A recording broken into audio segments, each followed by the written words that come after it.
but lately it's been politically more liberals and the left using these slippery slope Gotta have fallacies. their safe spaces. Yeah. Kept in safe space, can't survive. People challenging his ideas. Even Obama came out to denounce that. Here's what I'm tired of. I'm tired of people getting offended for other people. Yeah. That needs to stop. Like, look, man, you think that it's bad to have a Native American costume for Halloween? Mm-hmm. Great. You're not Native American. Shut the fuck up. Yeah. Let's hear from the Native Americans. Because guess what? Not all of them may share your opinions. I have a number of friends who are Chinese or Japanese. This said every racist ever. Then what? Well, and then some of my best friends are. Yeah. No, but I have a number of friends who are Chinese and Japanese, and when there was that big uproar, I think it was last year when they said kimonos were like the big naughty thing you shouldn't wear anymore because it's culturally appropriating and insensitive, blah blah blah. I asked some of my Japanese friends, I'm like, do you care about this? And they said, no, it's kind of flattering that people would want to dress up as in this Japanese garb. And they don't speak for all Japanese people, but neither do the ones who are offended. Well, we need the emperor of all Japanese people to call in. Yeah, we have the emperor of all white people. Position. Is that slippery slope, though? You got a lot of things mixed together in this one. Because that seems like outrage porn. A lot of it seems like outrage porn. Like, people are just drumming up headlines. Well, the only reason that could potentially be a problem is if, the slippery slope argument there is, well, it's racist and it may lead to more racism, may lead to some racist extreme example. But there's a lot of slippery slope arguments. I mean, the gun debate's another one. Abortion, we allow abortion in this country.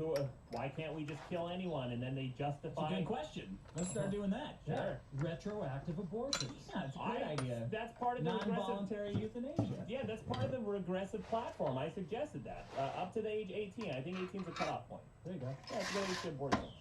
I'll take it, of course. I'm not a monster. Anyway, that's my problem. Slippery slopes. Slippery slopes. Hey, well, this episode is brought to you by Casper. Get $50 toward any mattress purchase by visiting casper.com/biggest and using promo code biggest. Casper is an online retailer of premium mattresses for a fraction of the price. We've had a lot of fans buy Casper. Yeah. Yeah. They got to send the reviews in, though. Guys, tell me what you think about it. I don't want to know that you bought it. I know the ads are good. I know the product is good, according to Maddox at least. I love it. Send in your reviews, for God's sake. Send it to not just us, but also to the Casper. I want a whole review. Go ahead. It's a small company. They do pay attention to the feedback they get. They care a lot about their product and their customer. Speaking of small, I'm so small you can barely see them. Mattresses can often cost well over $1,500 for a twin size mattress, $600 for a twin XL, $750 for a full size, $850 for queen size, and $950 for a king size mattress. I bought my mattress, the mattress I have now at a mattress store. Yeah. For like $2,000, upwards of $2,000, and I am not satisfied with it after several months of bidding on it. It's digging into my back. It's horribly uncomfortable. You have springs in it? I don't know what's in it. What am I, a mattress engineer over here? I don't know what they put in it. It's digging into my back, whatever it is, and it like slopes in the middle. Oh, you got a slope already? Oh, I got a slope already, right? It's amazing how quick that happens, even with expensive mattresses. And then you have to rotate them every what month is it now? Yeah, see, I don't know. yours won't do that. No, I haven't had that problem at all. And I sleep in the same exact spot intentionally, trying to see how resilient this mattress is, and it's fucking resilient, man. Mattress is made in America. Oh my God.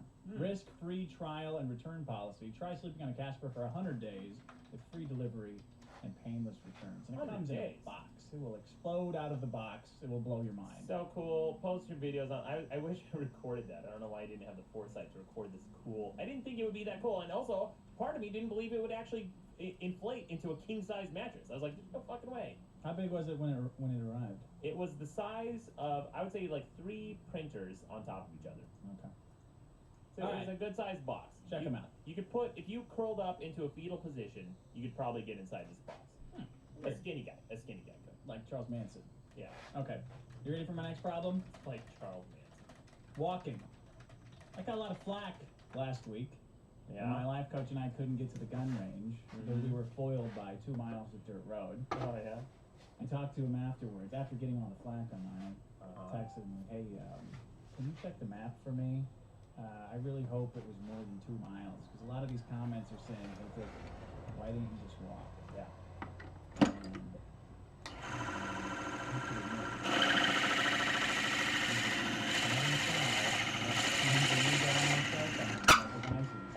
Send out the virtual flare, the help me signal. Couple of goofy idiots. Yeah, so I said, hey, buddy, check that map. It's gotta have been like 5 miles. I want to go into the podcasting. It was like 5 miles, 10 miles, something like that. He said, you're not walking 10 miles, right? So you're going. He's like, got it. So he texted me back, hey, I checked the map. It was almost 1 mile. I knew it. It can't be that much off the road because there isn't even that much land anywhere in LA. I wasn't in LA. It was in Corona. I'm proud of the fact that we did not think of walking. No, why? Okay? Walking is something that savage apes do. Okay. Walking is something that babies do. Or And they monkeys. get congratulated on it. Walking is for primitive people. When I see food, I don't start stabbing at it with my hands. Right? Because that's disgusting. Okay. That should be looked down upon. I look for a fork. And if I don't find a fork, I wait a little bit. The I don't civilized start. dish, yeah. Yes, I don't start shoveling mashed potatoes into my cereal into my mouth. Or soup in your face. With a thorn on in the background. I use a spoon or a ladle. Unless you're drinking miso soup, then yeah, you just sip out right out of the bowl. I don't walk. Walking is just basically falling down. And failing at that. All right? That's how you walk. That's you a lean really- forward, and you're falling, and you use your feet to catch yourself falling. It's constant failure.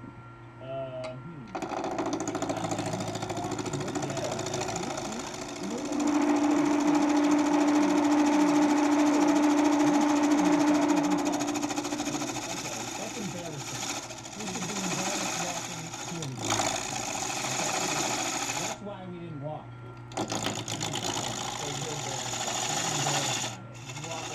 Walked into the Yeah, I would too if I had a Segway. Okay, that's the future. I'll take Elon Musk's little stupid tube around. But if I didn't have a Segway and I was in my bedroom and I had a shitload of guns on me and I was really excited. I put in all this time.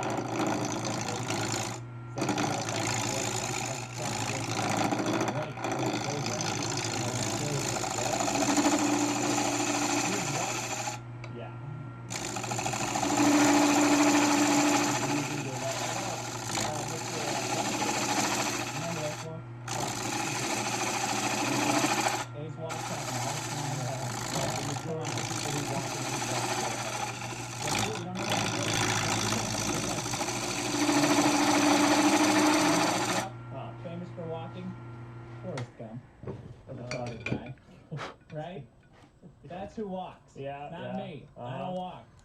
There was a Million Man walk, right? Million Man march? No, they marched. They marched. You're okay with Military marching? marches. Oh, I was marched up there with all those guns so fast. That's what you do. Marching is walk. fine. Yeah, you do goose step like Hitler. You know who else? Dog.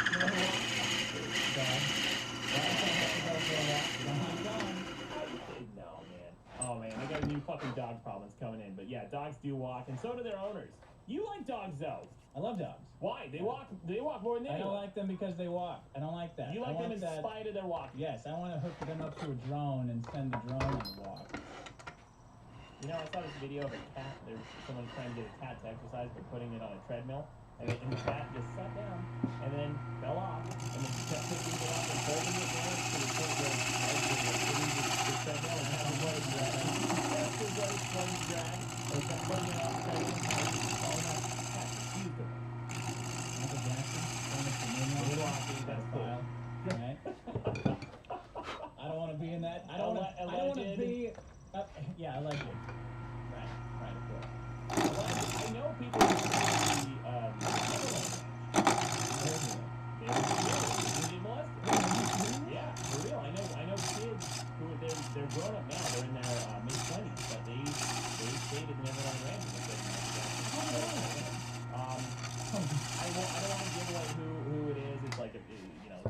Stereos. big. I knew it. It's not. It's a Stereos coconut. It's not. That explains a lot. I'm not speculating about any Asterios molestations in your house. No, this is somebody who's a celebrity now and was a celebrity then. I don't want to talk about it. I don't want to say who it's Well, I'm even thinking the celebrity part. Now that makes me I can't. I'm not excited, but Is it a man? Yeah. Two different people. Two different people. It's not Macaulay Culkin. Is it Macaulay Culkin? It's not Macaulay. That's all I'm Big gonna guess. say. No, he was there. He testified like in Jackson Court. Nothing ever happened. Yeah, nothing ever happened. So that's it. We'll put that in the baby column, Dick. Moonwalking still cool, Okay. and not necessarily you're not necessarily a molester if you moonwalk. The Hollywood Walk of Fame. Big joke. Tourist joke, trap. yeah. Big joke. Yeah. I don't walk. Okay? Nobody should walk. Yeah. Drive everywhere. If you can't get somewhere with your car, not worth seeing. Huh. Machu Picchu, stupid. I've seen it 10 million times on Tinder. Don't need to see it. Yeah. Right? Well, it is annoying seeing it on Tinder all the time. If you can't get there in a car, There we go. not worth seeing. Great Okay. Barrier Reef, who cares? Seen Finding Nemo, no big deal. Yeah. Well, Finding Nemo was computer generated, Dick. Probably is better than the original. Yeah, you got that. You got me there. Actually, it probably is. The original does take a lot of effort. But here's the thing, Dick. You can get to the Great Barrier Reef without walking. Someone can just take you in a helicopter and lower you with a crane into the ocean with your snorkel on, just above sea. You know, you just Good look points. around. Good points. Right? Okay. Yep. Then you have to take Great Barrier Reef off. I'm gonna see that. I didn't even know. I just came up with that off the top of my head. I'll scratch something off that. There you go. In Africa alone, women spend 40 billion hours a year. This is true. Walking for water. Oh my gosh. Walking for water. Their legs.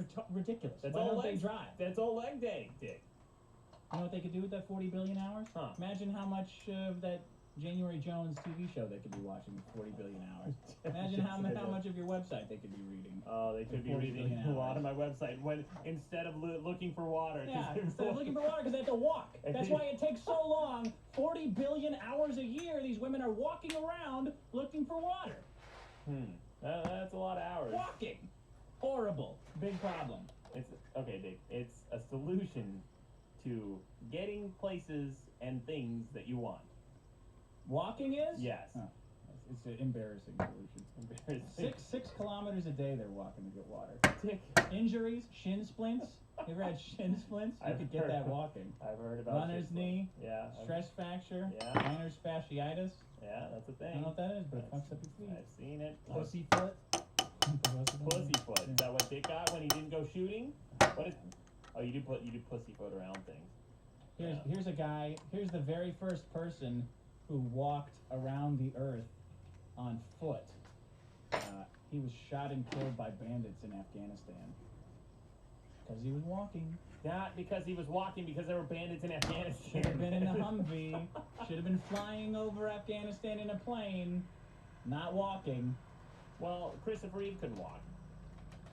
There you go. You think that was a solution? Christopher Reeve not walking. Yeah. Did he do it on purpose? It was an accident. Did we test that? Didn't you have some kind of theory that he We- was playing up his paralysis No, to I put didn't. money into his foundation? We don't know what the horse's motives were, which I suspect was bad. Fucking horses. Probably because the horse was being made to walk too much. Got pissed off. No, the horse. You can't ever trust a fucking horse. You can't. They'll nip at you. They'll nip at your ears. You know, Sean doesn't have an ear. And one of his ears is bitten off. So, Dick, I don't understand. You can't. Now you're contradicting yourself. This is a huge. This is a huge difference, Dick. A huge one. Alright. On one hand, you're saying walking is a problem. But on the other hand, you're saying paralysis is a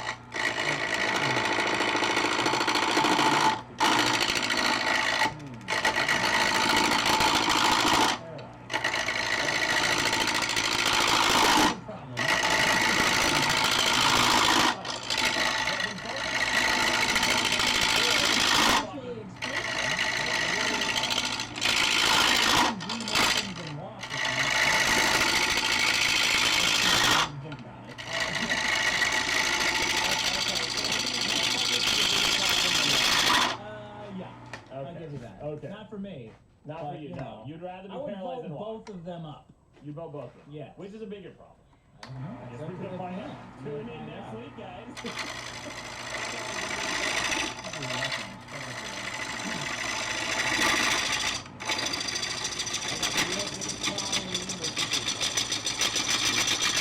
Ability to disconfirm.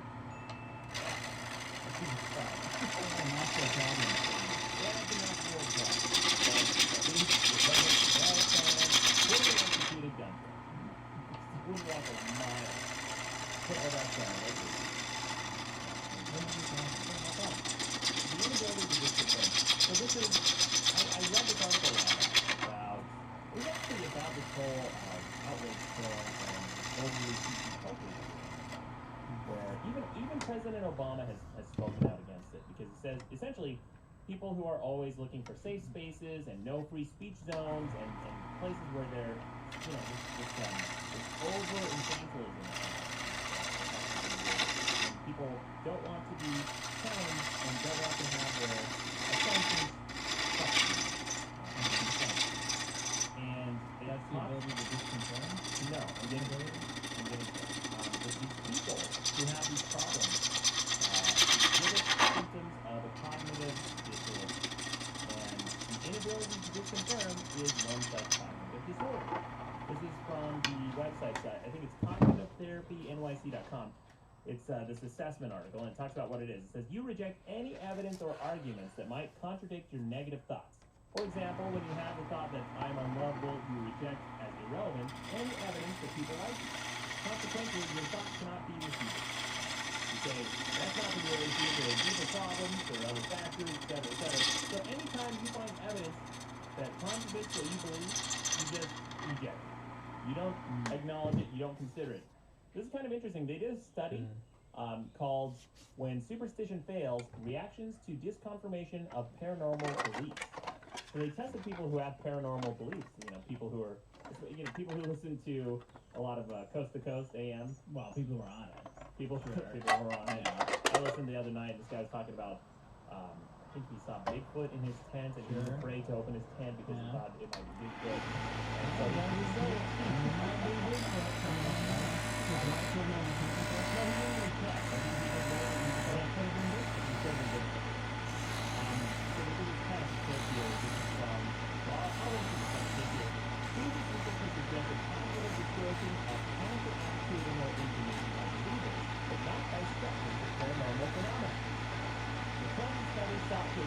results using a different mode of information presentation and measuring emotional arousal as well.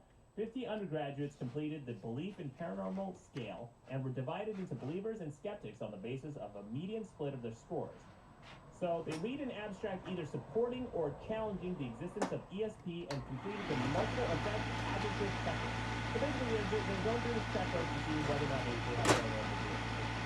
Both believers and skeptics showed increased emotional arousal when presented with counter-attitudinal information. So when they found out information that was contradicting their beliefs, they both showed both the same arousal in their brain, the same reason. But only believers showed selective learning of the information. Finally, we discussed in light of dissonance theory and self-learning. That's really fascinating stuff. So essentially, what happens is, when you confront somebody with evidence that contradicts their preconceived beliefs and notions, they have the same amount of arousal as someone who doesn't accept that information. But their conclusion is contrary to that evidence. So they just continue to believe. This is actually the root cause of anti-vaxxers. So that they did all those tests and they sent out all those different methods to try to persuade anti-vaxxers and then they showed them. And not only do you persuade them, sometimes they double down and take the most staunchly ideological beliefs. Yeah, they're believing, right? The inability to disconfirm is a type of automatic thought. It's a type of confirmation bias. And then there's so many applications, so many things. So for example, in marketing, I read this from a book called Marketing Theory, Philosophy of Science and Perspective. It talks about advertising deception, and people who have the inability to disconfirm are the most gullible and the most dupable when it comes to advertising. There's a critical research issue, though one which has received surprisingly little attention, deals with whether deceptive advertising is capable not only of initiating trial purchases, but also of sustaining repeat behavior. The logic of this confirmation theory is insightful in this regard.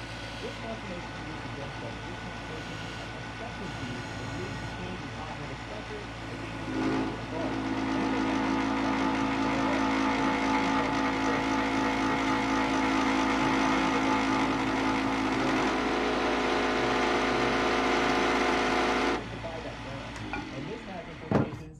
who are stuck in abusive relationships.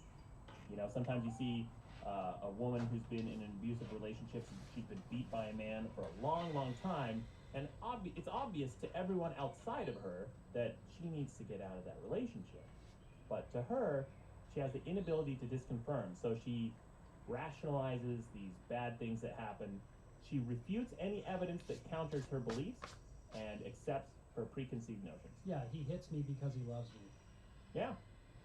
Why Yeah, has it gotta be she? What? What if it's a guy? It doesn't have to What if be. it's two guys? Two guys. Could be two guys. What if it's a guy and a woman? Well, you ended up pack back and walk away, Jim. If people are stalking? Is that basically what I gotta say? People are stalkers. No, this has two implications so many areas of our life. So I talked about youth, I talked about purchasing things, I talked about believing in hypothetical things and ESP and paranormal phenomena, and believing in all these things. Well, it depends. And But it does extend to religion and political parties too. Like your political party, they say that most things are reconciled. Yeah. And even though it might have things that align in that you don't agree with, a lot of people don't. A lot of times they know they're actually not. I don't know about Sports group. Okay. It's like a sports group. Yeah. Oh no. I mean, like I have different political beliefs in my family too, but I also try to think about it. all my absolute friends. Oh, you were stalking. Yeah. Oh, yeah. You have a lot of different things. So I used to get all of that. Yeah, it's funny, I didn't know, as I said, I didn't really know, but this guy said, you criticize libertarians, you criticize liberals, you haven't really, you criticize Trump because you don't know what you are. Why don't you think about it? No, I don't. Yeah. Well, it's because I think that the plan is that based on, I think that's because it's evil. It stops the critical thinking. It allows you to dismiss anything that isn't already aligned with your point of view. So if you come from a sports team, right? I'm a Raiders fan. I think this guy's good. Here we go. What did you say you're talking about? I always say Chicago Bulls. I'm a Raiders fan. I'm not a fan of the Cardinals. It's going to be the first fan of the Cardinals. Why Not a Cardinals fan, baby. No, it's not. Broncos. Raiders and Broncos. Well, that's another one. There's the classic rivalry. The White Sox and the Yankees, that's a classic rivalry. The Red Sox, all the Sox. Whatever. Good example. Yeah. So yeah, anyway, when you have this relationship with large businesses or anyone, and you're very to look at these things, because you're likely to dismiss them. If you don't learn this barometer of fact, in fact, I try not to do it. When someone looks something a link of source to a right-wing website or right-wing website, instead of just dismissing it as being, this is against liberal things or vice versa, a liberal website like Huffington Post or a conservative website like Fox News, I'll let them see what they say. And I'll say, well, you might have, there's not any equality in the state is necessarily thinking with that political point of view. And if it is, I can always Google it and see what less biased sources say to see if there's any merit to what they're saying. But most people don't do that. Most Sounds people. like a huge waste of time. Why would you do that?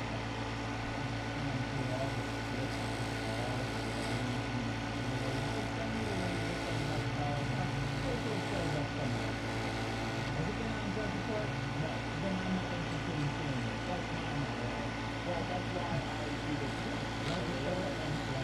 Yeah, and that's why. I will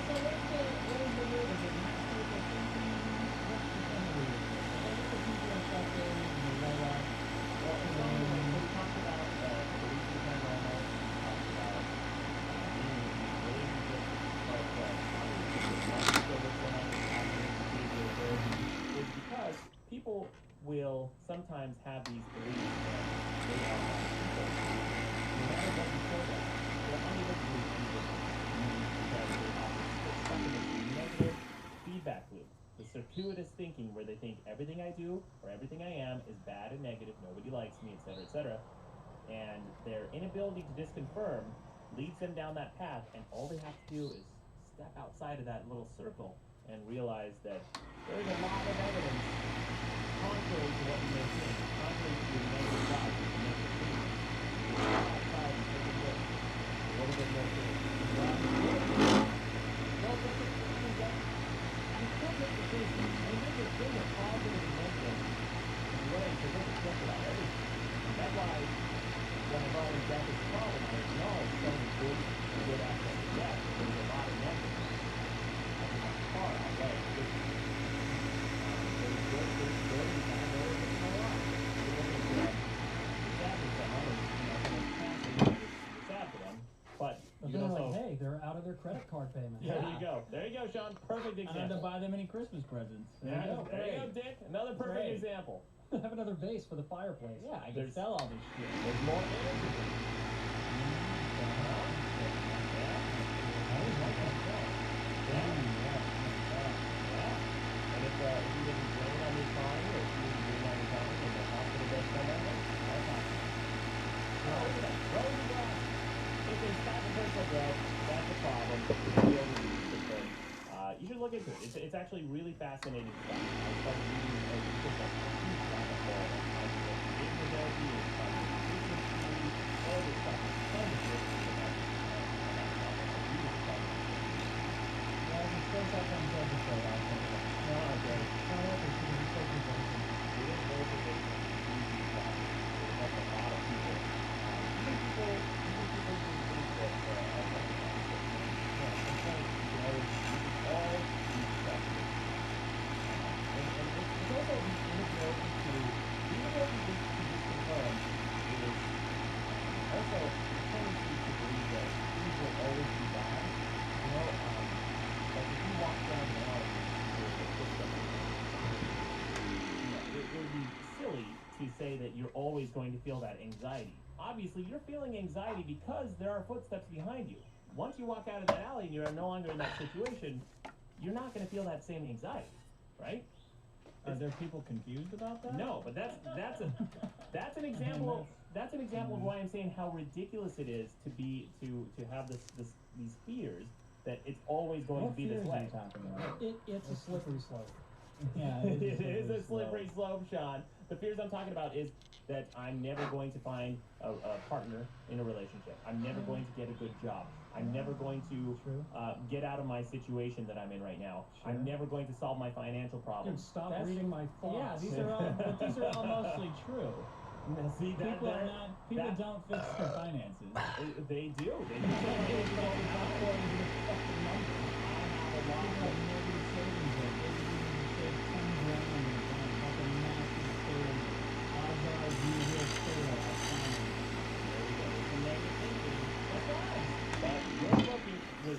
But there's lots of evidence. If you look for it, there's evidence that counters what you just said.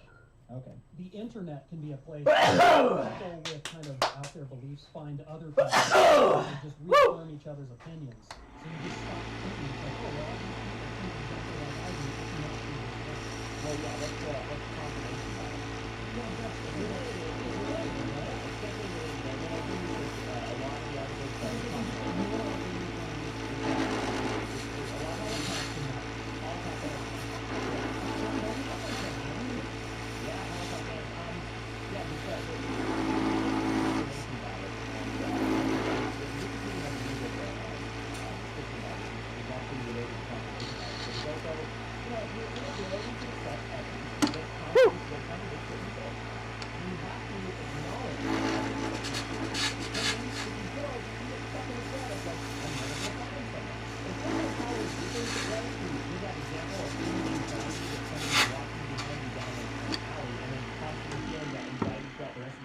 That's absurd, because when you change your situation, you will no longer have that anxiety.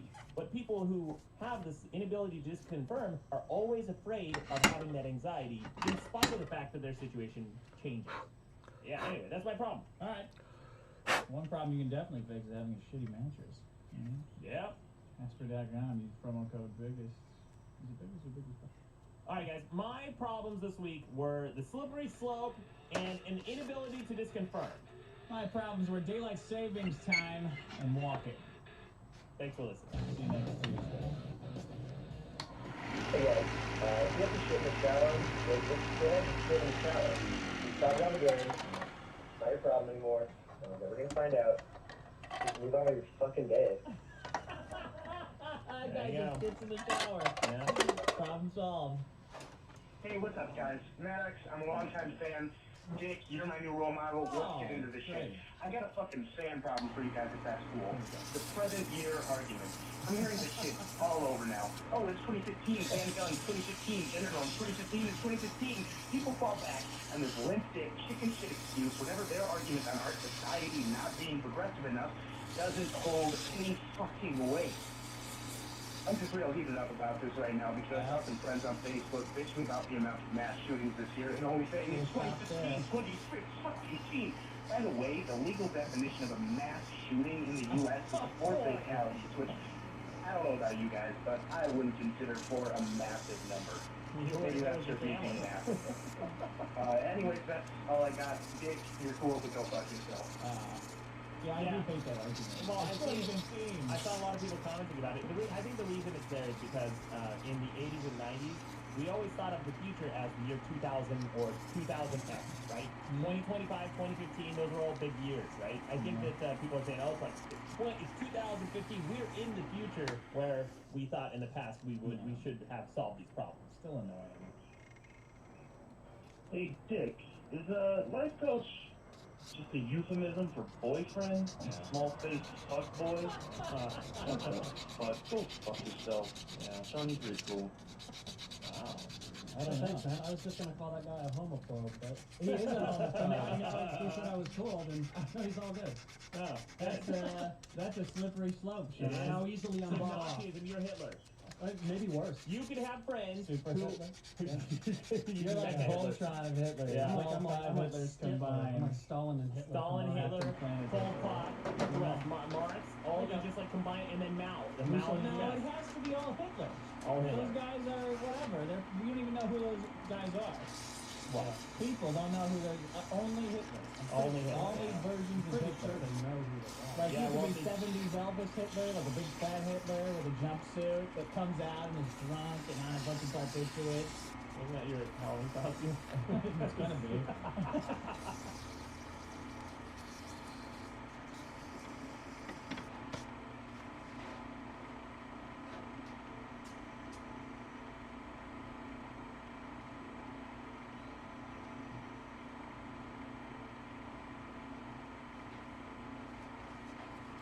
Today's show is brought to you by Harry's. Please visit harrys.com and use the promo code BIGGESTPROBLEM to save $5 off your first purchase.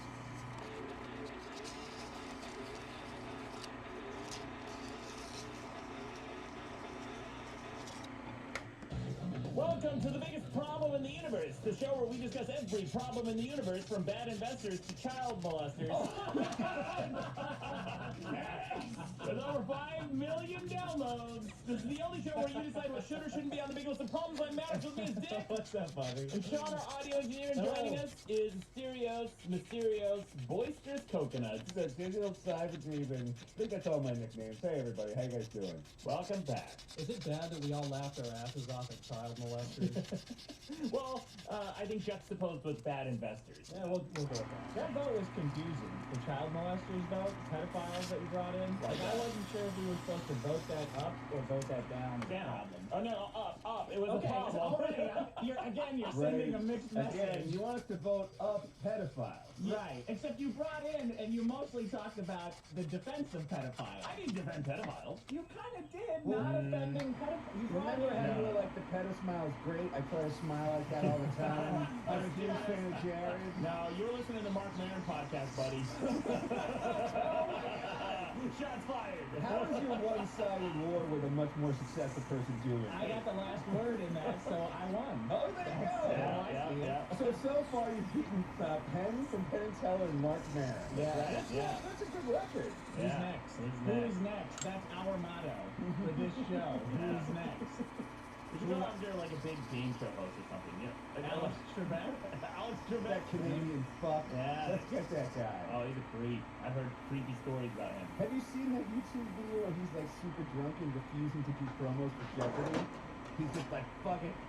Just go, tape, just go. Trebek is awesome, though. Yeah. Tell me why you think he's awesome. Because I've been to a Jeopardy tape. Okay. My friend was on Jeopardy, and here's the one story about Alex Trebek. He gets up during the commercial break, and he's like, everybody give me your questions. I'm here to answer questions, right? So first question is this woman from the Midwest. I'm guessing he says, oh, my mother, who's sitting next to her, she's like, she's 90 years old, and she's a huge fan of yours. Can she just get up and get a picture with you? And he goes, no. Next question. There's a guy who's like a career game show contestant, and he just goes around from game show to game show, and he has this loop that he goes to different countries because they put a blacklist on you for like 9 months. For 5 years or Yeah. this or that or whatever. So he just like goes from country to country playing different game shows, and he said, I heard an interview with him one time on a podcast, and they asked him, who was the worst game show host you ever met? And he said, Alex Trebek by far. He said he's the Wow. meanest. He's just like, he's awesome. Yeah, he's a machine. I feel like in another universe, you could be that guy. Oh. Well, you're already halfway there. I'm You're a working game on show it. host. Yeah. Oh, speaking of game shows real quick, because I know we don't have time, but if you're bored on the internet, Google Asterios plus Let's Make a Deal. Because I went on Let's Make a Deal, and I won. You did? Yeah, I'll tell the story super duper quick. Okay. So long story short, I dress up in a giant bee costume, and I make my hair gray, and I make my beard gray, and so I say I'm Grumblebee, the old man bee, who likes to complain. Grumblebee. And so they call me up. They think, look at Yeah. this loser. We gotta get him on. Oh my god, are you kidding me? And they were like, here's what they told us beforehand. They're like, we're looking for people with a lot of energy, so make sure to dance around a lot during the commercial breaks. And I was like, wait till I see this dancing. I'm doing like the Cabbage Patch. I'm like, I'm doing the Running Man in my seat. I'm just like, I know, they're looking at the old man bee. And so they call me, and they call me to play literally, this was weird, like an improvised game where they wanted me to do a bunch of improv in a microphone, where the hosts were speaking gibberish, and it was my job to tell the host what was happening in a fake news report. So long. Wait, what? Yes, I'm not kidding. This is Yes. on a set of Deal or No Deal? On the set of Deal or No Deal, they play this game called Let's Make a Deal. Let's Make a Deal. Oh, Let's Make a Deal. Yeah, Okay. they play a game called Let's Make a Deal News. So let's get to the Let's Make a Deal Action News desk with our correspondent Grumblebee. And they're like, what's in the news today? And I look over all the teleprompters and they're all blank. So I go, oh, they want me to improvise. Okay. What's in the news? So I make up a story that actually works really well in Let's Make a Deal continuity about an invasion of zonks that are ruining everybody's great deals around the country. But long story short, I made up so much crap about zonks and the mythology of zonks and their continuity in history that what's his name?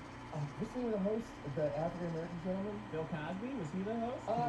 Wasn't he? Worse. No, the guy from Family Hitler? Feud? Yeah, the guy. No, the guy from the improv games. Steve Harvey. Wayne Brady, exactly. Oh, he is worse. Wayne Yeah, Brady is yeah. worse than Bill Cosby. You're right. Yeah, exactly. So long story short, Wayne Brady between commercial breaks is like, you gotta stop acting like an asshole. You are ruining the game. He like tells me this to my face, and I fell for it. I was like, I'm sorry, Wayne Brady. I'll behave. But he's Holy next. shit, He's yeah, next. we're taking Wayne Brady Brady's down a next. notch, Fuck him. You're ruining the earth, Wayne Brady. Yeah. Asterios is helping your dog shit game about zonks and whatever the fuck you're talking about. You throw, and by the way, they don't know anything about you, so they're just throwing this to like potentially a random person who's had no improv experience. Go ahead and make our show entertaining. There you go, idiot. I think the idea was that they expect the person to crack and not know what to do, and then everyone else sort of makes a game out of his mistakes. But the problem was, I was just like, oh, we need a story here with characters and You gave beats. them what they weren't expecting, which is And a they got performance. super mad. Yeah. And they got- aired it? Yes, it's on YouTube. We're gonna There's post a this. YouTube of you talking about zonks Yeah, for a minute you can look at it right now. We're going to I post got this. to the final round because I was the most successful So there's threats of me acting like a bumblebee, and Wayne Brady just clearly hates me. Bravo. Serious, that's an incredible story. We're going to link this on the website. It'll be He's on the jealous. page. Yeah. Wayne Brady is jealous of you. Because How you- does that feel? Yeah. Pretty good. That's what I'm Yeah. talking Yeah, about. this is a guy whose entire career is based on not scaring white people. Yeah. Oh my God, you're right. Guys. He's Hey, one of the good ones. so I think is it's on his yours. resume. Yeah. Yeah. I'm Yeah. the mixed race pleasant face. That's a hell of a Stereo's notch in your coconuts. belt. Yeah. Now I feel good about it. Yeah, Because of man. your spin. Oh, he's jealous. Oh He's my so God, you're jealous right. of you. He found someone more lovable than himself. You got scared. That's not hard. All right, but guys, moving Let's on. go. Sorry. The biggest problem from last week: daylight saving time. Yeah, that's a big problem. Yeah.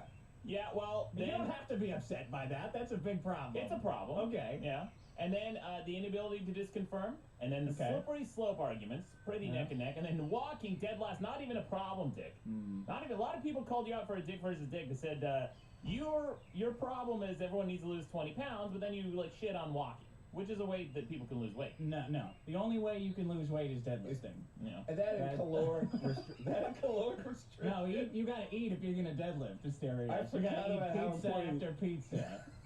No walking. Drive to the gym. Take a Segway up the ramp. That's why those ramps exist. And start deadlifting. That's how you lose weight. Well, we've all had donuts, and none of us are losing weight this morning. I got a comment from Alonzo Larios. He says, "Gotta love how Dick instantly fell into both of Maddox's problems when it came to gun control. What a fucking Hitler." He calls Was I talking about gun control in the last episode? No, because I mentioned we were talking about slippery slope arguments and how the gun control one is a big one because people who are gun control advocates. Yeah. People say who are- they have people- small dicks, and that's not true. Right? Is that what you're trying No, to say? people who are opposed to gun control say that if you give an inch, they'll take a mile. Like that's the Yeah, argument. Yeah. the most recent argument being the terror watch list. It's like, Obama wants people that are on the watch list not to have access to guns, and Yeah. gun advocates say, Then- well, then what's next? Well, that's they a slippery slope argument. They also say that you can just put anyone on that list. There's no Oh my qualification. God! You What can if just Obama puts everyone on the list? And that's how he takes our guns! Slippery slope. That's all what happened. Wait a That's what minute. happened. This is one slippery slope, fellas. What a trick! One by one. First One thing, by one. The Antichrist himself. Put a couple of Alex terrorists Obama. It's copy and paste. One, Control C, Control V. Now no one can have guns. Congratulations. Everyone's on the no-fly list, Yeah, right? The terrorist watch everyone. list. Yeah, Everyone. yeah. Then that's how we lost the Second Amendment, kids. Through the TSA. Copy and paste. Slippery Killed slope. it. All right, I got a voice. Yeah, You got another comment? No, or go a ahead. voicemail? Hi guys, Maddox is Hitler because he's trying to lead the Red Delicious apple from its place of downtroddenness to a Idiot. superior race of apples, That's true. using You're half-baked the Hitler of scientific apples. experiments from the bonus episode to prove his weird theories. Dumb shit, moron. And it only took me 4 voicemails, and this isn't even that funny. This was great, guys. Keep it up. I brought in those other 4 voicemails, by the way. Oh, we're gonna hear those. So we made a determination that Maddox does not agree with. Okay, so if people listen to the episode, they're gonna The bonus so episode. the bonus episode. If you spend $2, you'll finally get the answer Yes. to what's the Yes. so what our regular sound is fun. I gotta spend this $2. Exactly. Yeah. And if you remember, a listener reminded me of this, but we had a little wager Uh-huh. on that test Oh. item, and the loser had to read an apology written by the winner. Yes, I That remember was the this. wager. Do you remember that? Yes. A 250-word apology. So I think next bonus episode, someone is going to have to read someone's hilarious apology. Oh my God! You can't miss this. Okay, next bonus episode, there will be an apology read, and we don't know who's going to read it. There will be an apology read. Could be Sean. We don't know. All right. All right. I got another voicemail. Yeah. Hey, Dick. Did you ever think about shooting your guns in the air? And your buddies might hear you? I mean, probably not if you didn't think about walking, but, innovation, talking to Mexicans, wearing your Eagle shirt, Can we hang up on sucking this? your guy's dick, No. We never had. all things that came across your mind, but not walking or shooting your guns. I'm not sure if this guy is high or just an idiot, because it sounds like he's laboring to put the next word, not even sentence, next word in sequence. No, it depends how drunk he is. Well, you heard the and he's 3 progression for hours argument. ahead. That was weird. Matthew McConaughey. He's a regular caller. I got about 6 other calls from him. Okay. All similar in cadence to that one. Right? But he gets hammered, and I can see when the calls come in. And as it progresses throughout the night, they get increasingly like that. And we see the timestamp of these calls too, so we'll see like 6 a.m., 3 a.m., like whenever, and what city they're calling from. But he does have a big fan. Listen to this one. I just listened to episode 13, The Solution. And weird, Matthew McConaughey has to be my favorite listener. It's Mrs. Weird, Matthew McConaughey. We got to put these two in touch. Yeah, right? She sounds just as high as him. That was almost an O at the end. Yeah. I got a comment here. So this is kind of funny. Anytime I brought up Trump on the show and libertarianism. Thank God, I've been waiting to talk about Trump on the show good. all week. Oh, good. Love that guy.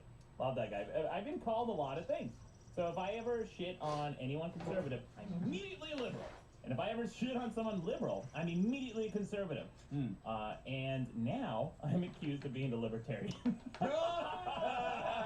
I told you that you have libertarian tendencies. I know, I do. I took the test, and I'm about 67% libertarian. No?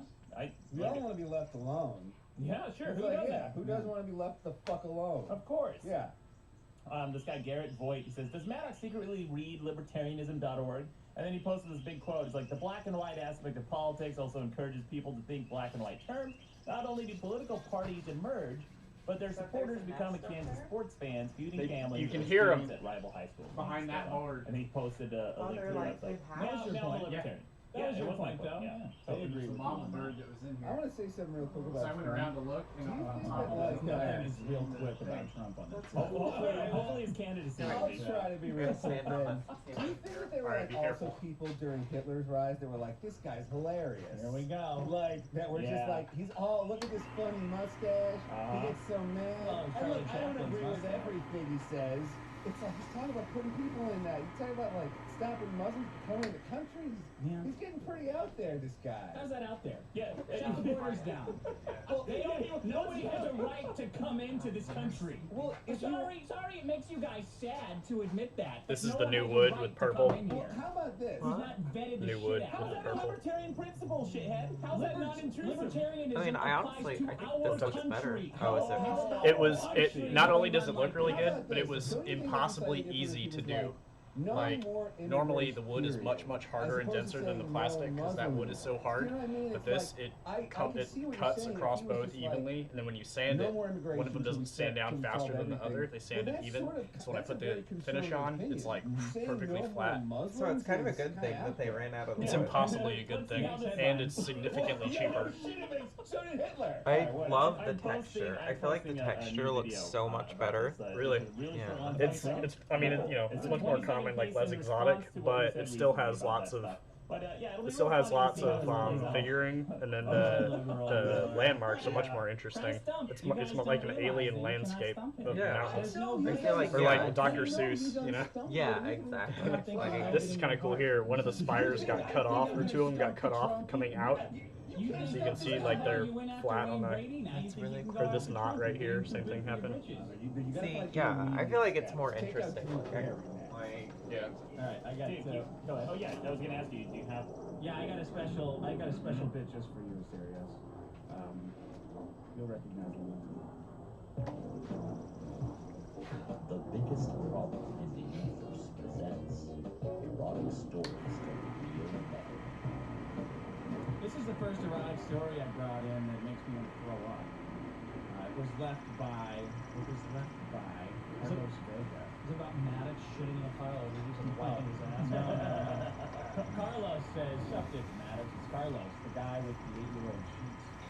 By the way, I finally got some new sheets after my ex found me out because I got her into listening to the podcast. Oh, sorry, buddy. We're gonna read this comment now. I finally caught up on all your episodes, and after listening to Maddox's friend's story about his sexual experiment. It reminded me of one of my own experiences. This is about you'll see what we talked about last week. 4 months ago, I moved to San Francisco. It's already getting hot. It's all experimentation stories started. I was swiping on Tinder. Got a couple of matches. I started talking to this one girl who eventually admitted he was a cross-dresser. Oh. I was like, hey bro, that's cool. I don't roll that way, but we can be friends. I'm open-minded. Yeah, that's pretty cool. Budding friendship. Yeah, established on Tinder. A week later, I was drinking at a bar, and he messaged me at 2 a.m. saying, you want to hang out? I replied, is this a hookup? He said yes. I was feeling pretty drunk and horny, so I figured I'd experiment. Okay. The pictures looked enough like a pretty girl, so I made it clear that I was straight. And I didn't feel comfortable doing anything with his penis. I made it clear. And being drunk at 2 in the morning. Hey, look, buddy. Is this a hookup? I just want to be clear that I'm straight. And I won't be doing shit with your penis.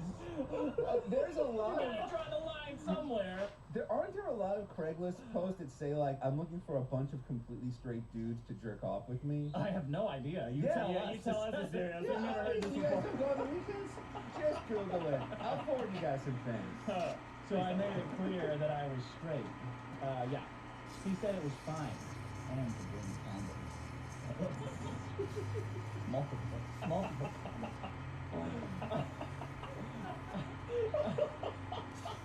I take an Uber over and was let into his place. As soon as I was right there in front of him, I just couldn't do it. Even with the alcohol in me, I saw him as another man and felt immediately uncomfortable. And honestly felt bad for leading him on.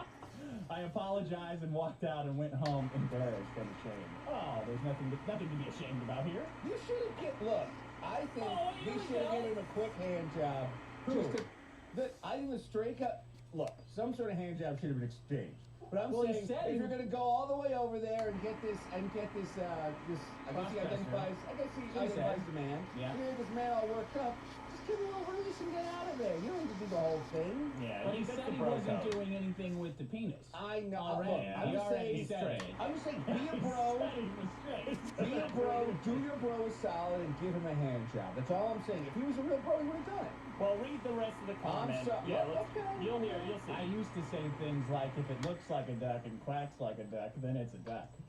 Confident in myself that I could do anyone that appeared feminine and attractive. Oh, wow, okay. Interesting way to look at it.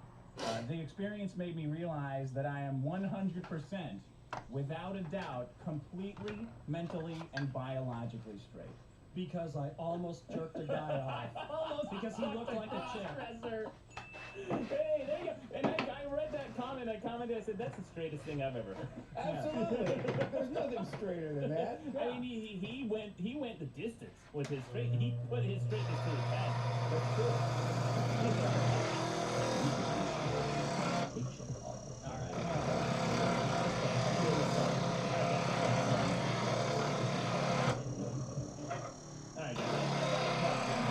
All right. Maybe the biggest problem in the universe.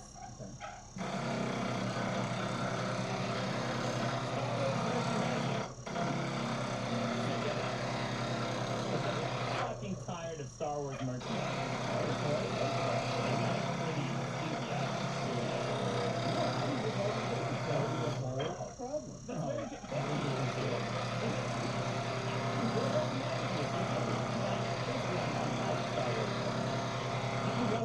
Find Star Wars branded clothes, toys, video games. I understand that, right? That makes sense.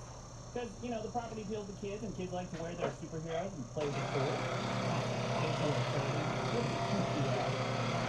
No problem with that, right? There's no problem with that. And then there's the cereal. Okay. No problem with that either.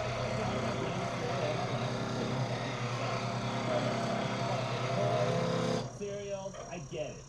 Then there's Star Wars condensed soup. There's Darth Vader's spaghetti. C-3PO. Yeah.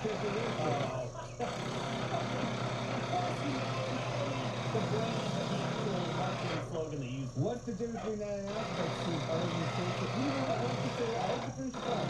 I'm sorry. 3POs are just fucking SpaghettiOs, man. They're just they're better. They're SpaghettiOs, but better. They're SpaghettiOs better. You eat them little until like the drills. No. You get to have little adventures in your soup. Or Okay, you know what? I'll let you roll your problem. I'll withhold judgment.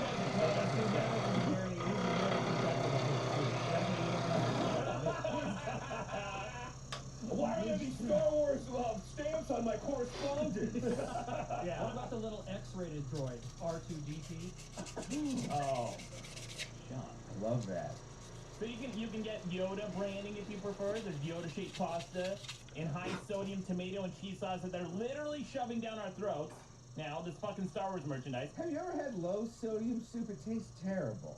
No. There's a reason they put so much sodium in all soup. There's a the only way middle to make ground. it taste good. No, there's a middle ground. It's like Coke. Yeah. A bottle of Coke is like 300, 400 calories, whatever it is. Like a bottle of Coke is like 300 calories, and it has like 30, 40 grams of sugar. I'm like, guys, why not just a little bit of sugar? You don't have to like fucking go ape shit with it. What is serious? What, defend your high sodium soup. All I'm saying is there's no difference between Star Wars soups and non-Star Wars soups. They're all high sodium soups. You can't throw Star Wars soups. It's not like they put midichlorians in there that have extra sodium. You're not going to get gout because you ate some goddamn Yoda pasta. Yeah, the you difference. eat a lot of pasta, you're going to get... All right, I'm sorry. I'll let you finish. Yeah, no judgments, right? No judgments. No judgments. Okay, so we still don't know what Asterius' opinion is on this problem. So we'll get to that. Then there's the Darth Vader burger at fast food chains in France. Remember the Burger King spooky Halloween burger with the black buns that made everyone's shit turn green? Yeah, remember that? Yeah. That's the exact same thing. Now it's rebranded as the Darth Vader burger at the Quick chains in France. Les Quick. There's also the Jedi burger, which, according to ABC News, looks very much the same as a regular burger. Oh, that's it? It's just called a Jedi burger? It's just called a Jedi burger. Here's what's on it. The burger has 2 beef patties, a slice of cheese, onions, mayo relish, and pickles. Oh, I'm sorry, I meant Yoda pickles. They invented a new process to brine the pickles to look exactly like Yoda's wrinkly skin. Oh, wow, that's clever. They made pickles that look like scabs? No, that's just...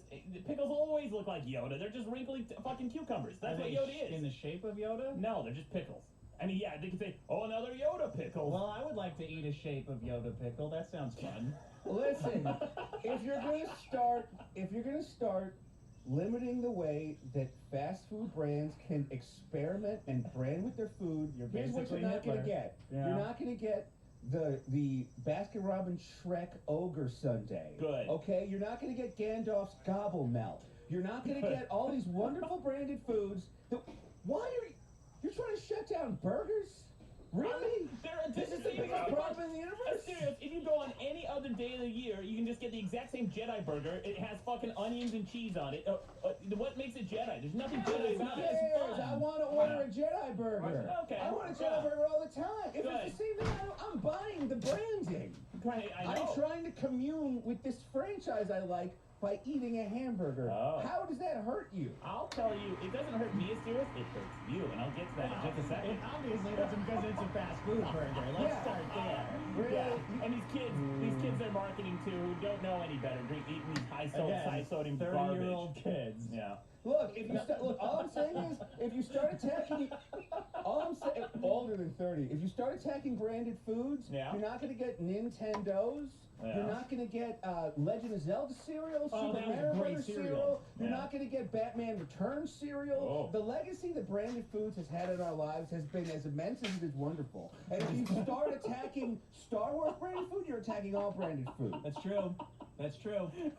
Yes, What's wrong with you What today? is wrong with you? I'm going to get to it, Asterius. I'm going to Why get don't to you exactly. get to it already? Well, What about the I'm still Maddox going through branded this. hot sauce? Yeah, How is that exactly. any How's that any Guys, I'll different? tell you exactly how it's different. Oh, in just a yeah, second. here we go. Let me go through this.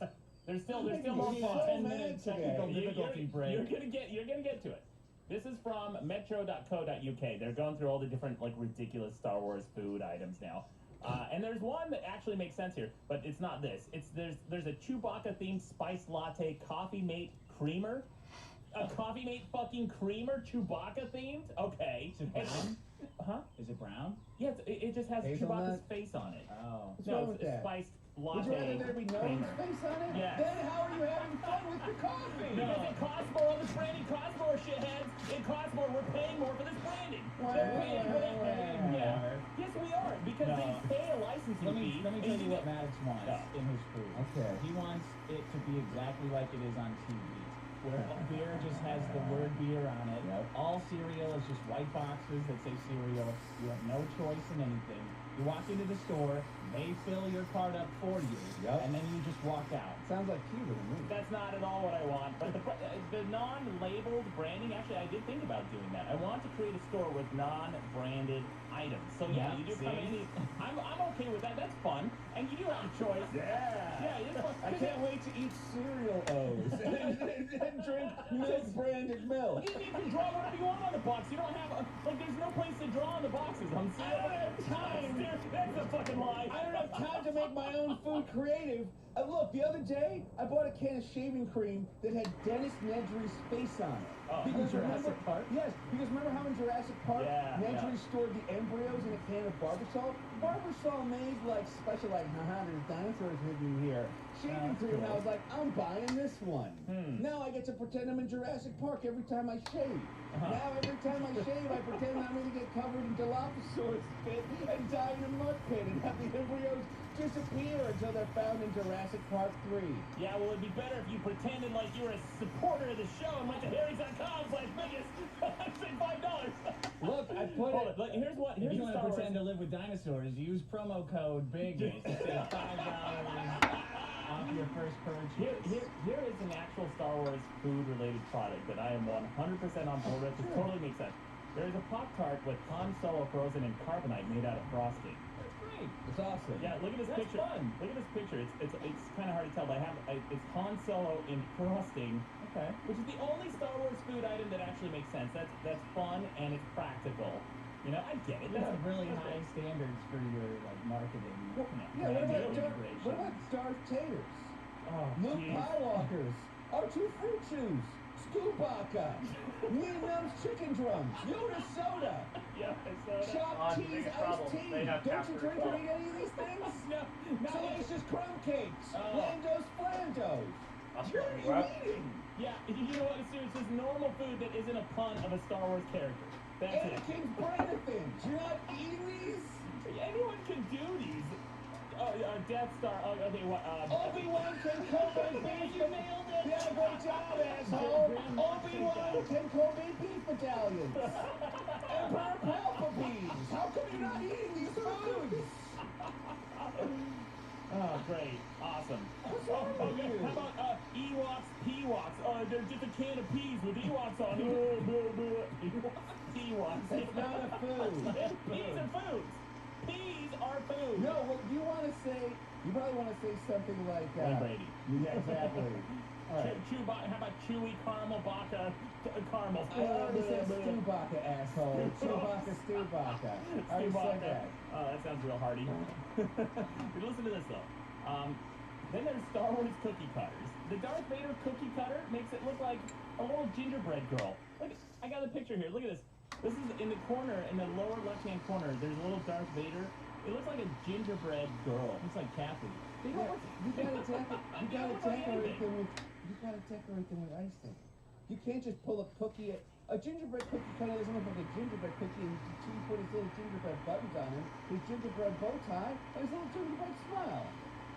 You need to stop with this problem now before I continue to humiliate you. Serious, I teased this, alright? I said I'm going to tell you what the problem with this is, and it's going to hurt you, Asterios, and everybody who loves branded food and products, right? There's something called the frozen effect. And this is from Forbes.com from an article titled When Disney Movies Merchandising is Too Much. And they talked about how frozen merchandising accumulated $107.2 billion in retail sales. That's more than the GDP of Morocco, Slovakia, Ecuador, and the Dominican Republic. That's like saying, hey, Dominican Republic, you know all that product you've been producing domestically? Every single bottle of rum, all those bananas, tobacco, refined petroleum, and medical instruments? Yeah, we spend more money on shitty frozen merchandise than every single citizen in your country makes combined. You know what? Then maybe the Dominican Republic should fucking get off its ass and make some products people want to buy. Okay, I'm sorry that we all like the snowman from Frozen. How about instead of making refined petroleum, they make Uncle Owen and Aunt Beru's pumpkin-flavored Dunkaroos? Wedge Antilles is Aunt's chili. Huh?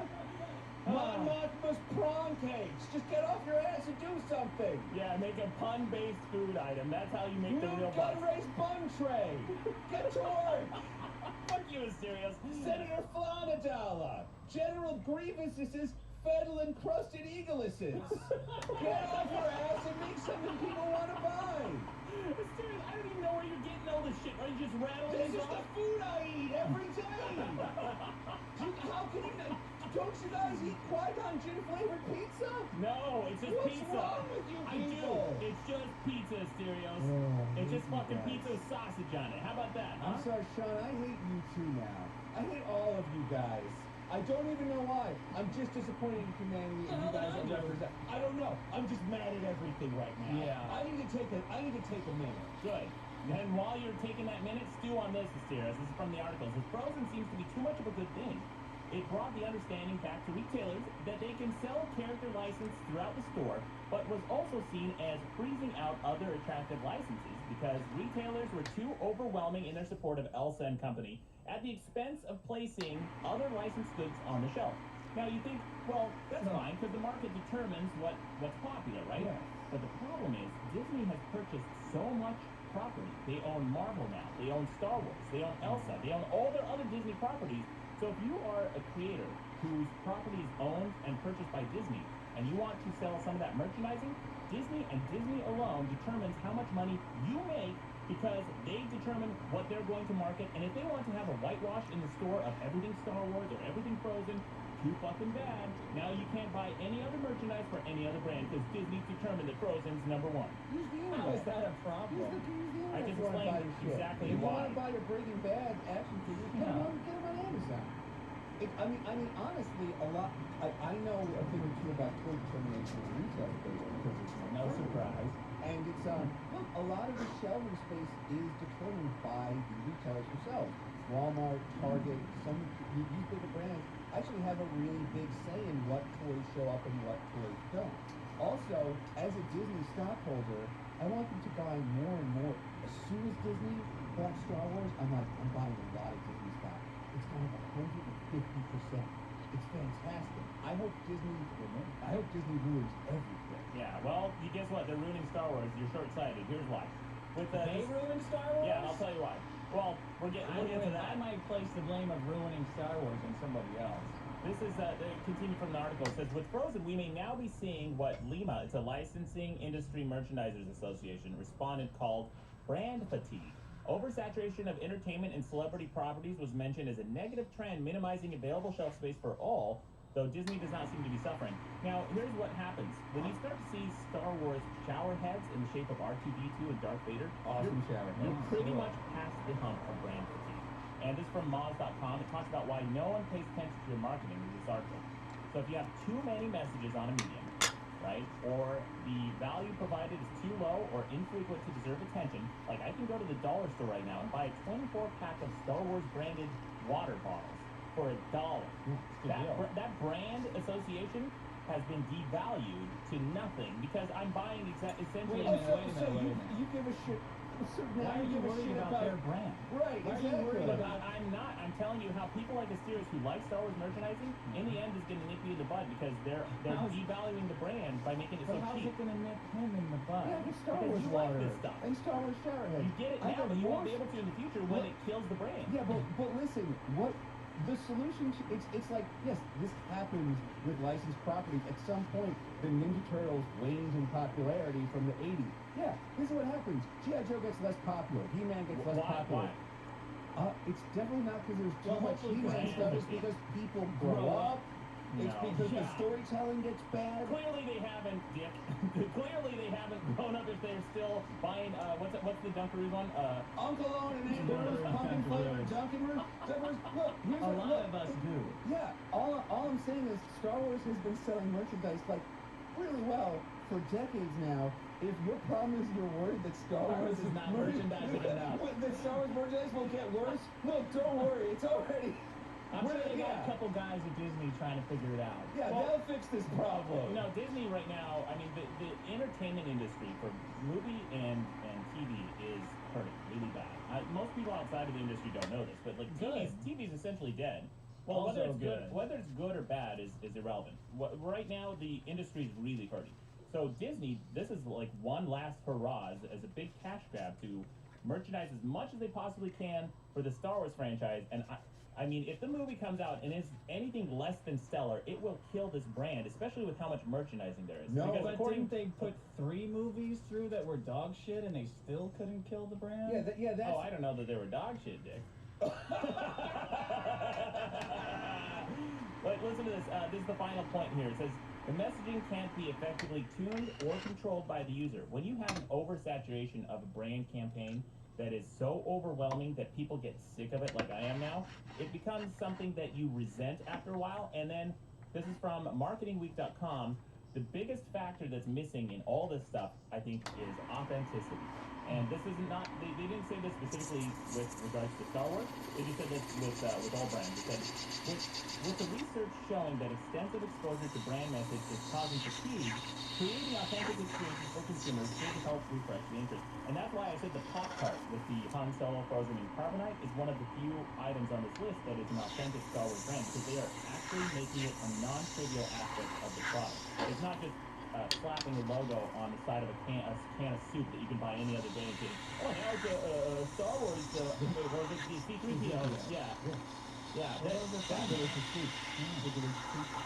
I think that, look, buddy, I could take a big dump on these Pop-Tarts, too. It's like if anyone wants to be contrarian and take a dump on something fun, they can do it. I can be like, well, Han Solo's a really good character. He's a smuggler. He shot Greedo first. Doesn't it value him as a character to put him on a Pop-Tart? Why do I want to eat Han Solo? Isn't it weird that I'm eating my hero? If anything, I want to eat Jabba. Like, you can make some argument about all this shit. It's like, look, I just think that everyone's excited about Star Wars, and you're being a bit of contrarian about it. Well, it seems like your argument is that it will devalue their brand, and then Asterios won't have access to all these products anymore. Why do you give a shit about Disney's brands? Because it doesn't just affect Disney, it affects a lot of things. Like this kind of oversaturation of brand marketing almost killed the video. In fact, it did kill the video game industry. There we go, video game. In 1994, Atari. So when the ET movie came out, Atari decided that this was going to be the biggest fucking movie, and they're going to make this game. And they pushed it through before it was finished and made this shitty product. And they decided that this game was going to be so popular that they printed more cartridges of the game than there were systems to play it on. And people might buy 2. They assumed one for saver. Yeah, 1 for like saver. with our bonus episode, I always encourage people to buy 2 just in case. And I know how computers work. Yeah, maybe something will happen and those MP3s disappear forever. Yeah. So the video game industry was killed by this oversaturation and this marketing, and to the point where it took a company like a juggernaut like Nintendo with their product to be able to resuscitate it. But that's potentially what could happen. Because here's the thing: I like the original 3 Star Wars movies, and the prequels are awesome. They're the best movies, and that's not surprising. And I like these things. I genuinely do. But this oversaturation is going to kill the brand. And I'm telling you, you know what? I'm the ghost of Christmas future. And I'm telling you what the future looks like. And it's a Star Wars-less future, buddy. And I wouldn't want to live in that future either. But I do. Yeah, I know you do. Yeah, that's the problem. I think you say I'm annoyed by all these nerds waving their lightsabers around. Just say that. Don't attack the branding. Other people's excitement bothers me, confuses me. I don't like that other people are happy. I'm unhappy. How come they're not unhappy when we complain about it? No, it's too much, man. Every time like Game of Thrones comes around, every idiot on Facebook and their analysis of the last night's episode, I just tune it out. I'm like, oh, I'm good. That's how we bond with each other as human beings. Mr. Roboto, we talk about things that are going on and stuff we like, and we eat that stuff too. We want it in our bodies, so it can be a part of us. They make stuff like some delicious. This person, it's not an official branded product, but there's a guy, I think an artist in Hungary, who made Star Wars themed dildos. So you can fuck yourself with Star Wars 2 now. Go ahead, Dick. Fuck yourself. Hey, but you know when you don't want to get fucked is on the price of your razor. That's true. This episode is brought to you by Harry's. Use promo code Biggest Problem to save $5 off your first purchase. Look, the holidays are coming up. This holiday season, Harry's has something for every guy out there. Whether it's a Secret Santa gift for your office, you know about those? You know what Secret Santas are? You get everybody a present and it's a huge pain in the ass because you don't want to spend too much money, but you don't want to look cheap. Exactly. Right? Yeah. You get their ass a nice Harry's holiday set for $15. Save $5 when you use our promo code, right? Do they have Harry's phaser razors, Star Wars themed razors? No, because they're a great company that cares about your shade. They don't care about branding. They do, however, have a great holiday pack. Serios, I want you to look at this. Tell me. This is the Harry's holiday kit. I want to give this to you because you look like shit. No one's gonna tell you that, but you got it. You need a nice shave. You guys make you feel better about yourself. You guys can't see this. The stairs came from a night of heavy drinking at a bowling alley. And heavy pot smoking. Oh, heavy pot smoking. At the bowling alley after party. Alright, so I'm seeing a daily face wash. I haven't washed my face in a few days.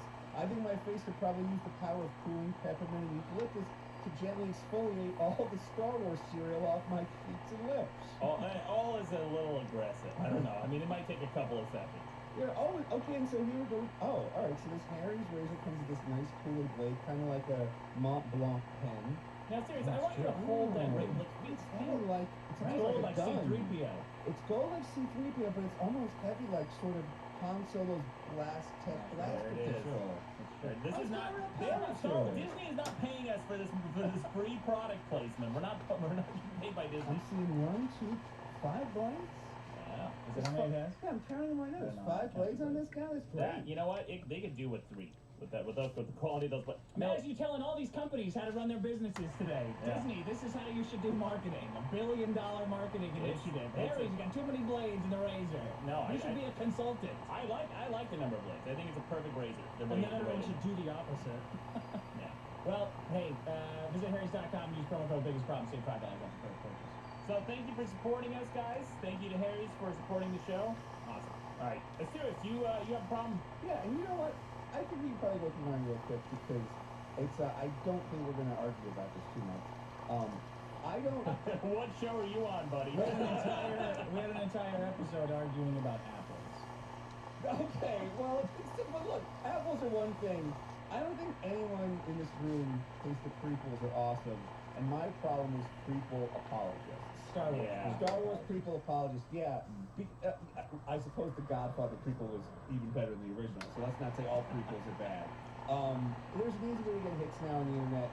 Is to put out a think piece or a podcast that's like, let's take a second look at the prequels. Let's reconsider the prequels. Yeah. There's this article on the AV Club. It's called "The Star Wars Prequels Don't Deserve Your Hatred." And it came out a month ago. I see these every day on Facebook. I've only clicked on it now for the purpose of this podcast, because every time I see that headline, I'm like, that's fucking clickbait. I hate that annoying clickbait bullshit. Right. And it's just like, comedians have made a lot of money shitting on the prequels for decades. I mean, the first one came out 15 years ago. Because they're bad movies, and so there's no more money to be made. So all these fucking think piece blogger, gotta get hits assholes are writing like, oh, let's reconsider. Oh, in many ways, like, isn't this unrestrained genius kind of interesting? And blah, blah, blah. And it's just annoying. What are their points? Because I hate, like, I'll listen to the Mr. Plinkett reviews. Yeah. So I listen to those.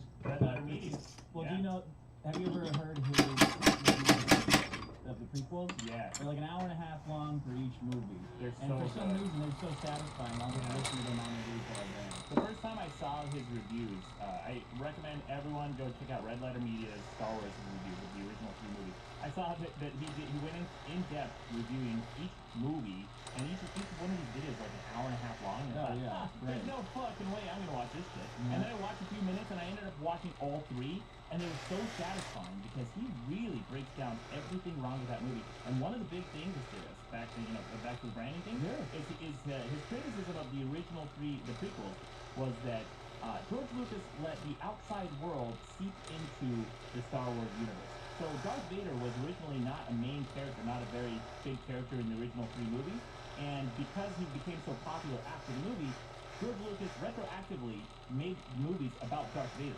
and that kind of seeped into the universe. That's where that branding also hurt the actual franchise. I wouldn't blame the branding on that because between Star Wars and Empire Strikes Back, people were like, oh, we like the Darth Vader guy. Yeah, in Star Wars, he's like the muscle. He's the enforcer.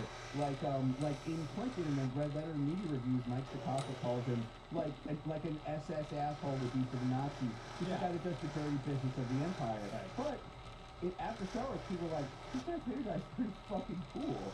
So in Empire, he's the main bad guy now. He's not answering to General Veers. He's not answering to Admiral. I forget the name of the admiral. He's like choking these motherfuckers out left and right in Empire. And then obviously in Return of the Jedi, which is not as good as a movie, he's the Emperor's hand.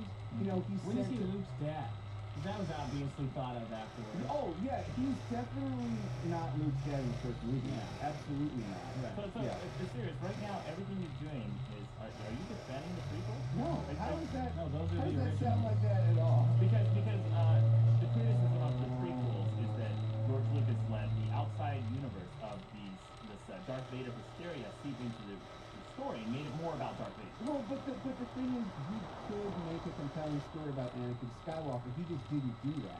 The problem with the prequels isn't that they decided to focus on Anakin Skywalker. The problem is that it's bad storytelling.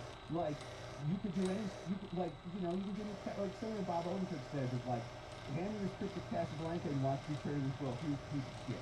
Like, you can ruin any story. Not Mad Max, because there is no story.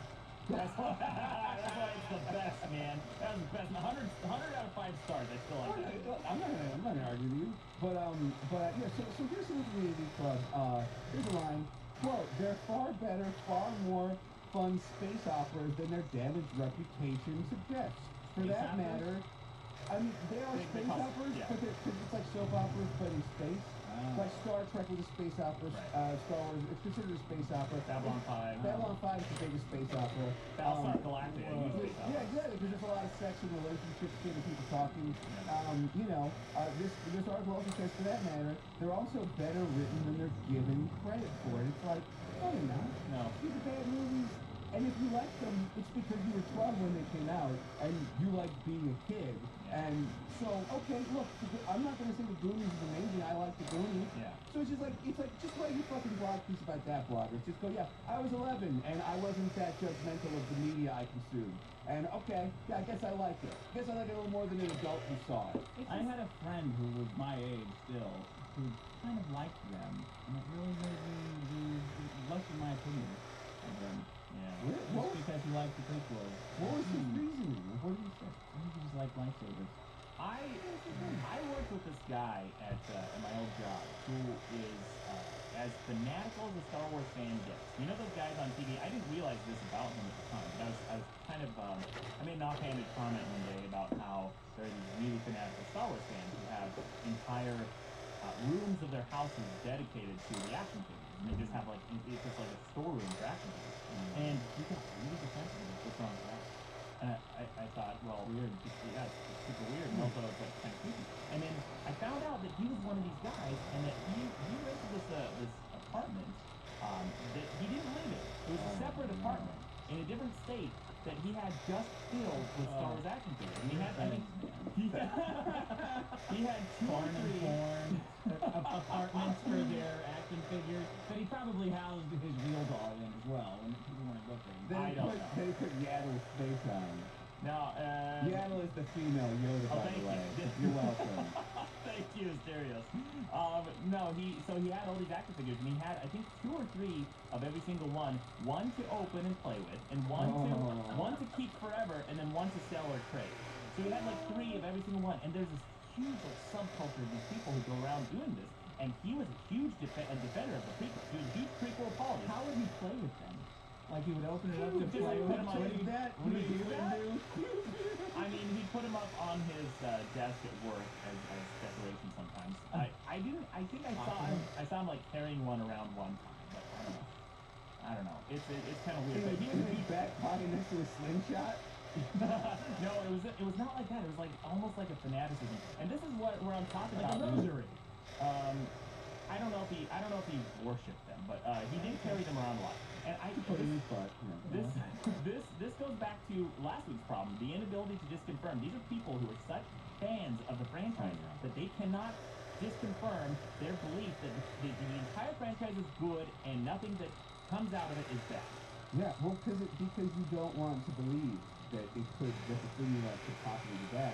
It's sort of why people stay with shitty like spouses or girlfriends or boyfriends, because you're like, well, I put in all this time, like I would hate for all that time to be wasted.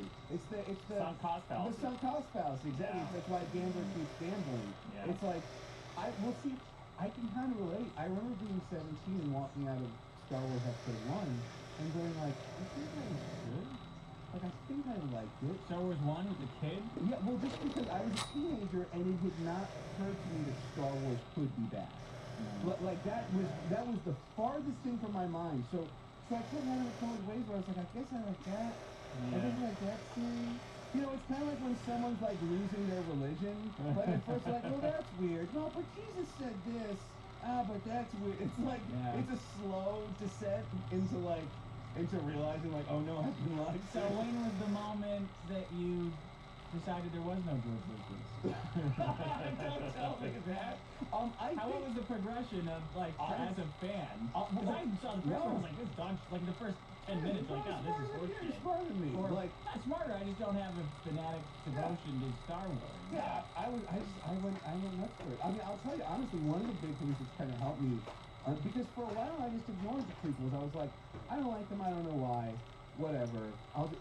They didn't bother me until I saw the Plinkett reviews, at redlettermedia.com, and he dissected, like, from a filmic perspective, why these movies are bad. These characters have no motivations. This plot makes no sense.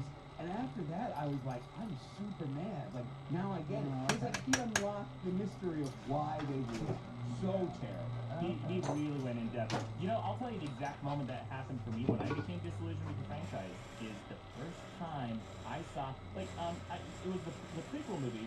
I got early tickets. I went opening night, and I go on opening night for this new movie too. Really? Oh, You absolutely. guys are both huge Star Wars fans. I'm a fan of the franchise. I like the original 3 movies, but then this is the moment. sound like it. So there's the Grievous. Who's the General Grievous. General Dracula. Grievous, right? Yeah. Who are Robo Dracula. the first 2 guys with the Asian accents? The Nemoidians. Nemoidians. Yeah. Which guys? How do they sound? And like a really racist, like kind of not racist, but like very stereotypical Asian accent. They're supposed to be like the Japanese powers in World War II. Like that's how they sound. Like they essentially made this guy like Hirohito. Like that's absolutely true. So I heard that and I'm like, oh, Newt Gunray. Newt Gunray. That's By the way, which is Newt Gunray. That's Newt Gingrich, and Gunray is Reagan backwards. That's George Lucas taking a pot shot at your conservative hero. Yeah. How'd that work out for him? And there was stumped. And there was another one too. He intentionally gave the line, only Sith Lords see things in absolutes. Yeah. And that was a pot shot at George W. Bush at the time, because George W. Bush, after 9/11, came out and said, you're either with us or against us. It's like black and white, good or bad, Old West point of view. And George Lucas took a pot shot at George W. Bush at the 3rd movie, too. Yeah, absolutely. Because, So, anyway, the moment I became... it didn't work out that well for him. No. The actual moment that I became disillusioned with the franchise, though, and this was, like, a shocking thing for me, is when I first saw Jar Jar Binks on screen. Everyone in the theater, like, became quiet, and we looked around, and everyone's, like, looking at each other. Yeah, we were like, is this really happening? Is this what this franchise has become? This is an actual thing I'm supposed to consume as part of my media of this entire rich franchise where there's all these great puppets and creatures and this rich diversity. Now we got fucking Jar Jar Binks, and this is how bad the Star Wars apologists have gotten mysterious. Now there's this article floating around on the internet about how they're trying to like fix the prequels retroactively by saying, oh well, Jar Jar is actually a really clever character because he's actually a Sith Lord. And there's all these theories. There are all these fucking theories where people spend hours of their life dissecting these movies and trying to retroactively justify Jar Jar Binks as a character in this universe. Here's this YouTube video by, I think it's Vincent H. It says, is Jar Jar a Sith? Crazy theory, might be true. And then there's like, might be true. How about a click? Then there's another one by Shatana Studios, the exact same thing, they just ripped it off. There's one, Jar Jar Binks is an evil Sith mastermind theory. Another one by Dash Star. There's another one on Crack.com. Why Jar Jar Binks is more evil than you ever know. Yeah, it's all these like clickbaity things. Yeah. Here's a little excerpt from the Jar Jar Binks video. Listen to this. You may have heard already about the theory that's blowing up around the internet Oh right my God. now about how Jar Jar Binks may actually be a Sith Master. So I decided to make this video to explain every single detail for you. So here it is. This is the completely airtight, absolutely foolproof case for why Jar Jar Binks is the most powerful Sith Master in the universe. And for why Kelly should let me go to the prom with her. Number one, I'm cool. How do you guys feel when listening to this? Do you feel like I want to give this guy a swirly. Yeah. Oh, okay. Yeah, all are you right. kidding? Do you Right. feel any camaraderie with him at all? Like, do you No. identify with what he's saying at No, all? Lord, no, because he's Okay. just trying to make a buck off this dumb Jar Jar thing. I don't know. That's cynical. I think he sounds genuine in All this right. retarded video he's made. Oh, it Don't goes you? on, Doesn't man. it sound genuine to Well, listen to him. You know, let's find out. It's an 8-minute long. We're not gonna listen to the whole thing, Oh, but thank listen, God. he just goes listen to his voice and cadence and how like it's almost conspiratorial. Listen to this and then go listen to like It's any the of the audio version 9/11. of a pedo smile. Yeah, it does sound like Yeah. that. It absolutely does. It sounds like a guy I would say, okay, cool, and then turn around and go, hey, don't let any of the kids go near that guy. Yeah. Anyway, this video goes on, man. He just like rants about this. Yeah, listen to the cadence. It's almost exactly like those 9/11 truther videos. Yeah. Listen to the conspiratorial tone. Jar Jar executes a 20-foot twisting somersault through the air that, if performed by any other character, you would assume they were either a Jedi or a Sith. As we know, the Jedi themselves are inspired by Shaolin monks. As we The know. convincing theory is that Jar Jar is based off of another traditional martial arts discipline called Zi Quan. Jar Jar almost Anyway, it just goes on, man. Oh, man, It just goes on ISIS and on. is right. We gotta be wiped off of the face of the earth if this is what we're doing. Yeah, I know. There's so many times when, like, there's Like, so, I get yeah, it. I get it. Exactly. I get it. Radicalize me right now. This is why they hate us. Send me the Yeah. bomb. I'll take this guy out. Anyway, good problem, mysterious prequel apologists. Yeah. We're all tired of it. Yeah. And that video, by the way, has 2 million views in 1 month, and every other Of course it copycat does. video also has like at least 100 or 200,000 views. What's the problem with them, though, Serious? Why do you With hate the them so prequels? much? With the people who apologize. Because I don't think it's genuine. I think it's just a pose. I think it's a way to get some content out in the month before Star Wars comes out. Because yeah. no one's going to click on, here's why the prequels are bad. Because at this point, we've had, episode 1 came out in 1999. It's 2015. We've had 16 years to know why it's bad. So now they got to come up with why it's good. Yeah. And that's the only reason they're doing it. It's a way to capitalize on the upcoming Star Wars movie. Anyway, hope you guys appreciated this Star Wars themed episode brought to you by The Biggest Problem. Dick, I wouldn't talk Star Wars anyway. Here's my problem. What's your problem, Dick? Geriatric action heroes. Okay. Okay. Why is that a problem, Dick? What is the feeling that you got when you saw Han Solo lumbering out of the Millennium Falcon in the commercial? Yeah. Sadness? I heard Cringy. in my heart, I'm like, oh, please, God, don't let him go on an adventure. He's gonna hurt himself, Yeah. right? Yeah. Like, what universe is there no router that needs to be reset on the Millennium Falcon, by the way? Because that will stump a 70-year-old for sure, all day. It's because The hyperdrive doesn't work. Yeah, Dad, you gotta unplug it and plug it back in. We've gone over this 100 times, Han Solo. Pull the plug it back in. I'll pay to see that scene. It's because they're trying to sell Millennium Centrum. Millennial Centrum to old people. Blue milk of magnesia. Yeah. Nice. Yes, Yeah. that's great. And who made the oatmeal so fucking spicy? Yeah, I hope there's no rebelling. There's no rebelling that needs to be done after like 9:30. Because that's one when of he's the, gonna be walls? bad. Or It's one of the dancing walls, with the yeah. dancing with the hollow stars. It's gonna be I pulled it out and I was right? like, And oh, this him is with the lighter Sith. than the other Him one. and Chewie are going to be watching that in their recliners, It was already like that. ranting Yeah, it was like about that in there. which judge they hate. Yeah, and then talking about how That's very hot the girls careful are and then to do. falling asleep before the show. Yeah, I hope that a blaster is harder to lose I wonder if we can than still do glasses. something with which my dad Yeah, you has can build a lost cat 3 thing out of it. pair in 1 week. It's like your glasses are on your forehead and your blasters in your holster, Dad.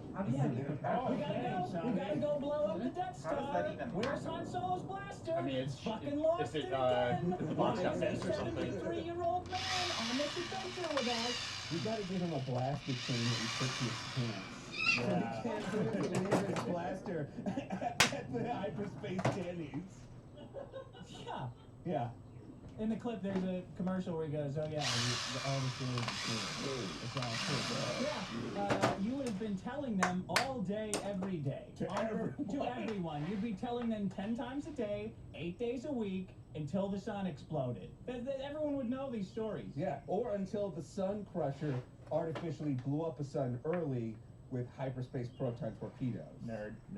I got stats for you. The average age of an action hero today is 48. Oh, that's bad. 48. 10 years ago, it was 35 and a half. It's Yeah. Stallone, it's Bruce Willis, it's Yeah. all of these geriatric fucks who shove themselves in. You want to talk about shoving down our face? Why did they only put these guys, these old assholes, in these roles? Because honestly, kind of like to go back to something Maddox said before, it's like Hollywood's making less money. They're less willing to take a risk on a new face. Right. They would rather kind of do a limited budget Stallone movie because they'll be like, well, at least people know who he is, than try to build a new star. It's fear. You know what? That's the easy answer. Okay. And that might be right. But this is see, that occurred to me right off the top. Like, okay, that could be it. It's a safe They're bet. bankable. However, costs a lot. It costs a lot to pay those guys. Not They can anymore. No, okay. This is an alternate theory. Maybe everyone needs a dad. Maybe everyone in society needs a dad. That's alternate theory number 2. But I don't know. I don't buy that one. Alternate theory number 3, you're appealing to multiple market segments. Because like, look, my dad saw Rocky in the 70s when it came out.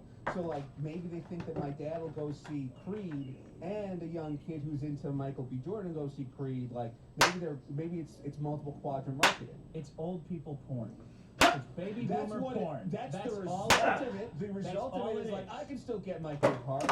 These fucking baby boomers have midlife crises every 40 seconds, and they constantly need to be told that they're still worth something. You still got it. These kids don't know how to punch like you do at 70. Here's some cortisol shots. You're gonna need them to walk into the theater. Yeah, man. The 60s never ended. Incense, peppermints, da-da-da-da. Yeah, he's absolutely, you know what? You're absolutely right. Oh, they need it. They need it. Of course they do. One of the saddest things I've ever seen is the draped leathery skin on Arnold Schwarzenegger in Expendables 2. Hold on, I got a great picture for you. He looks like a fucked up crocodile. I read a thing like Leatherface was trying to make a full body suit made out of like old Arnold Schwarzenegger that stayed out in the sun too long. I read a piece about how empowering it was that Sylvester Stallone was still doing Rocky movies while I was doing research for this, and they said, wow, even at whatever 60-something, his physique still looks great. So I pulled up the shots of Rocky. This was Rocky in the 80s, right? Yeah, right? I want to be that guy. If I was a chick, I'd want him to fuck me, right? Yeah. Here's the Rocky they're talking about, who still looks great. Holy shit! Oh man, that looks like a bag of smashed potatoes. It looks like the ghost of Christmas AIDS. It's embarrassing. It's embarrassing to me that these old men are doing this and that other old men are encouraging it. Men as a whole get blamed, like that age gap shit, where it's like, oh, Tom Cruise is trying to bang like a chick in a movie who's 25 years younger than him. No shit. I don't want to see that either. Okay? No, I don't want to see Tom Cruise's stapled ass trying to plow Emily Blunt, a young, nubile female. But do you want to see that? Counterpoint to that, I want to think that I could bang people in their mid-20s until I die, and if the media tells me it's possible, For I'll what? consume that media. I was thinking about it. You said you could use this for cat shows. I didn't think about it. It's perfect. Like, all I have to do is buy the little thingies. But I'm telling you why this works. I'm not saying it's ones correct. that don't make it I'm all just gross saying in there. you can see why you would want to Oh, they're go watch black a on the movie top. where you're sitting in the audience with some fat fuck shoving popcorn I in can my get some finger black like spray one paint could for the still bottom or work. something. I could still pour I've the legit- As an old man, brackets. yes, but not as a 30-something I year know. old. We don't really need drywall I'm hangers just because explaining the our appeal. walls are really I'm quick. out. There's I can two. grab There's something two for you things while that we're go here. into Where do that. you want to There's put them? that How study many? they did recently I was where thinking they probably maybe looked at 3 the shells. median Not a age lot, of men like, women are attracted to, just in and the it corner correlates back directly, there. like linearly, Okay, with their age. cool. A 35-year-old woman is attracted to a 35-year-old man, more or less, like give or take 3 And or if 4 I years. can get her Men, up on them all the way and, like, across the really board, up train her to to like do it, 70, I'll just start putting all her food attracted up to the there. age of 21. And I think that, you know, the Good the deal. reason is probably has more to do with our You want me to grab biology, anything because for you We've while we're out? never dated one. we, I don't That's need the it. real reason. well, just we're talking about physical attraction. I think it has more to do with our biology because they are the most fertile, and as a species, we You don't need exist to anything. propagate. Oh, sorry. I couldn't So hear you. you want to have sex with the most fertile type of person. And men, unfortunately, for women, don't have that stigma associated with But them. I'm that completely because they can infertile. live forever. So Now Bruce Not Willis was in completely. Die Hard. Oh no. Oh, in the first No, one? I What was he- really am completely He was actually infertile. young. He was 31.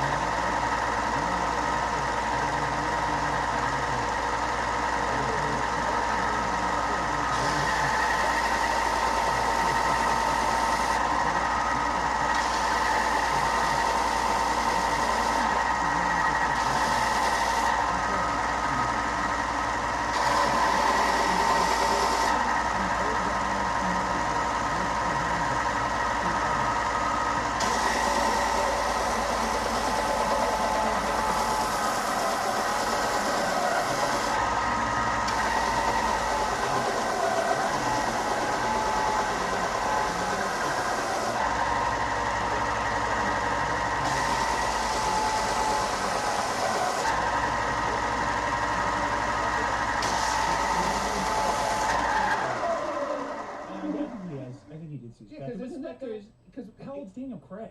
isn't Dan Craig in his late 40s? Does he bang like a Too 22-year-old fucking girl? old. Doesn't he bang like a girl half his age in Spectre? Probably. Because the joke in Spectre was it was like James Bond is what, saving his own daughter? Like, why is he with this super young girl? Here's something else I found. Speaking, because so my dad's the kind of guy who can never sit still. Like he's always running, hiking, doing all these crazy sweaty things. Wow. Who knows why? The average age of an Ironman competitor is 43 and a half.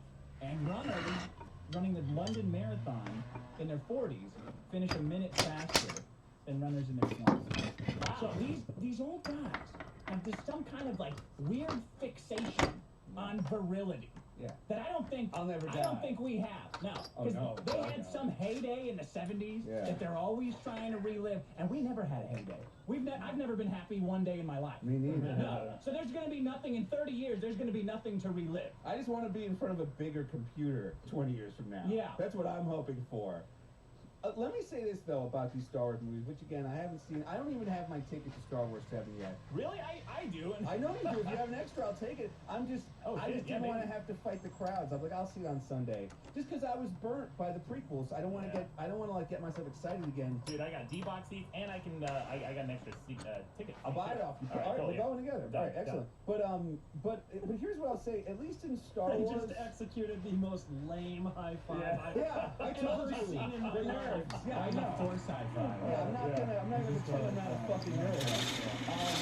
Here's what I'll say that hopefully at least in Star Wars movies, they'll be like, yeah, Han Solo is a general, I'm supposed to be a general, and Luke Skywalker is and hopefully, because it's like what the Star Wars movies did, the new one is, the trailer is all about these 3 super young characters, Poe Dameron, Rey, and Finn. Like these like young characters. I think it's Very very cool. cool. They don't ever say anything. I don't know, they seem cool to me. Poe Dameron's an X-Wing pilot that's intrinsically cool. Who's Ray? Which one is that? Poe Dameron, I think he's like Iranian, he's the Middle Eastern X-Wing pilot. And He wouldn't be allowed in America. no, he certainly, but he could fly in. He could hike in America. Prove he deserves it. America's a privilege. all- Don't you two forget that. You take this privilege for granted. Sure. all I'm saying is that because it's like you look at a movie like fucking Indiana Jones, that's way worse to me because you're making Harrison Ford the action star. Like, hopefully in these new movies, he'll just be a supporting character. There might be two things going on with that. Like, they could easily cast one of these old guys, Dick, in one of these movies to pass the baton on to a younger dude, and I think they've tried that, but the problem is that I think egos get involved, because Sylvester Stallone's not going to be like, he's not going to do a movie that's going to end his franchise of Rocky and pass the baton, although they tried to do that. He just did with Creed. It's like now he's the Mickey. Yeah. I that's one of the examples of it working. It's called a legacy sequel, which is a sequel in which you pass your legacy on to someone else. But it's very rare that it works. Like in Creed, apparently that's the most successful Rocky movie of all time from a financial perspective. But you look at again, Indiana Jones 4, he tries to pass the baton on to Mutt Williams. Yeah. And it absolutely doesn't work because his ego gets in the way. Or in Die Hard 4, it's him and his son running around Russia. Yeah, that's and true. they try to pass the baton off. It's like, you're the new McClane. And no one... Because I don't need my action hero to have his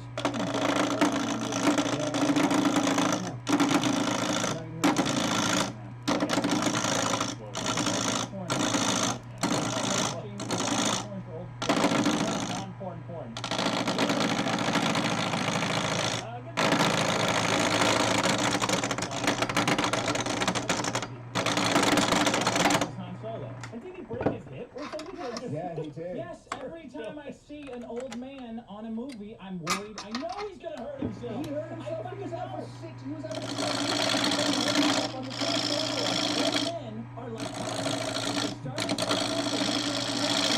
and they have a career, they become around like crazy. Could you imagine us in like 70s away from us and us just being like house? I would cry in my car. Little stubbornness never stops. Oh no, that's what happened to my dad. My dad is what? He's like 86, 87 years old now, and the doctor's like, you can't drive anymore, man. Like the last few times I rode my when I'm driving to school.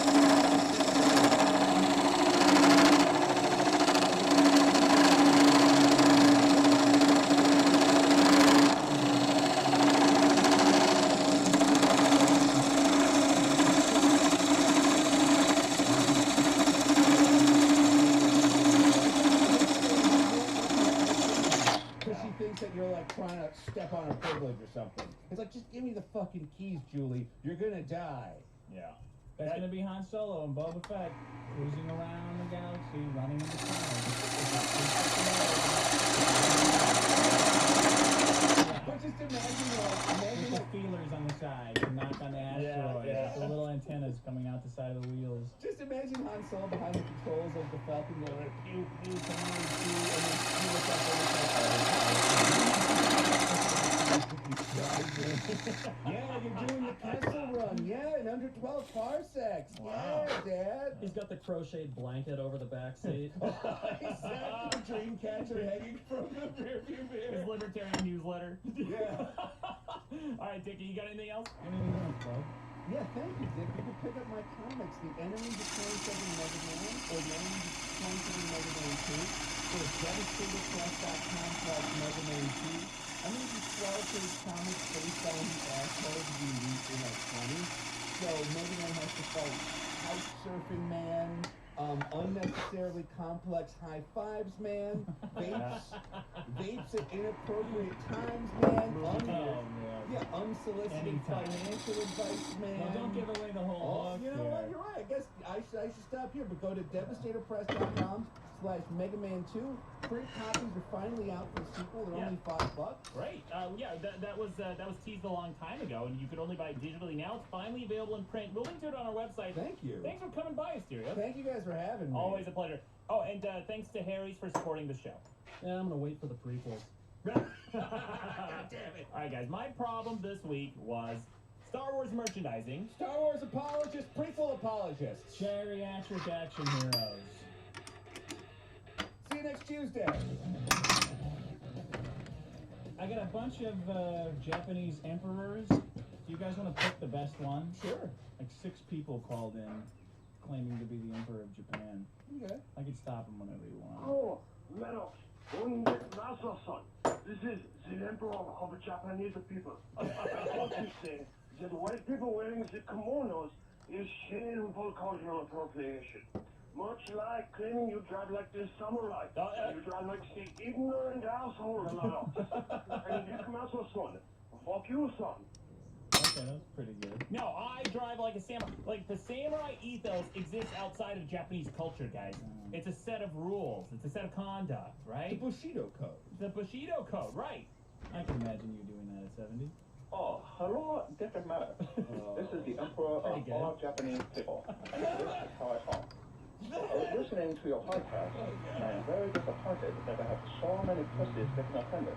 You see, in Japan, we love America. We're very happy that you love our school. Why not commit more, though? Maybe by staffing Japanese market. Okay. I got two more. All right, let's Oh keep my God, yeah, let's hear it. going. Hey guys, this is the Prime Minister of Japan. I can perfectly speak English and have the voice of a girl. So I heard that Dick wanted to hear my opinion about if some dumbass American Pretty wears good. kimono. You know what I'm saying?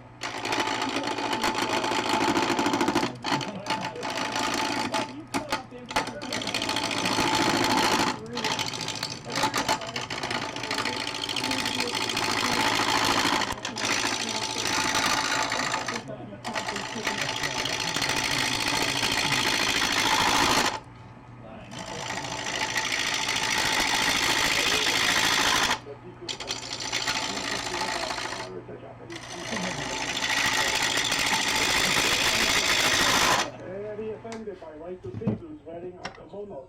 They are a part of our culture. And when you wear a kimono, you are racist. You are carrying the weight of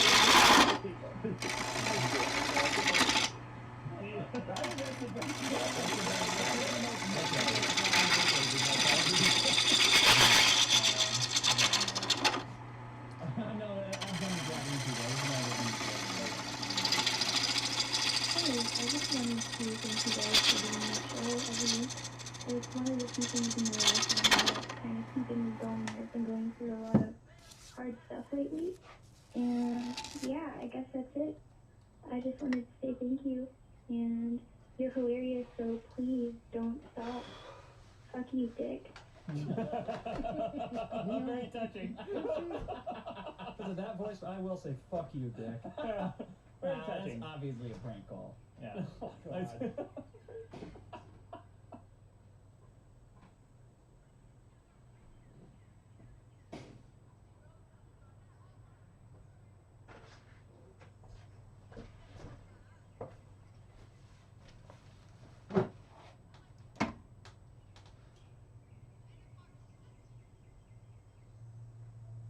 Today's show is brought to you by Harry's. Please visit harrys.com and use the promo code Biggest Problem to save $5 off your first purchase.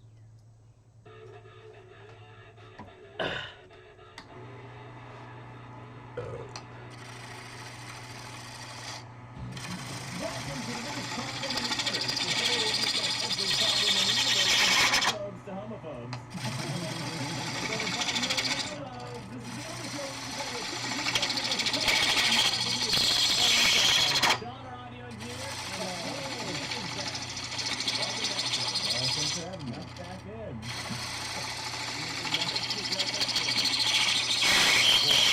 Not on time, but he snuck back in. That's the problem. That's my problem this week. Late assholes who make everyone reschedule the podcast. So it's early in the morning, so everyone has to wake up early to do the research that they didn't want to do the night before because they were too drunk. And then shows up late. Shows up late with a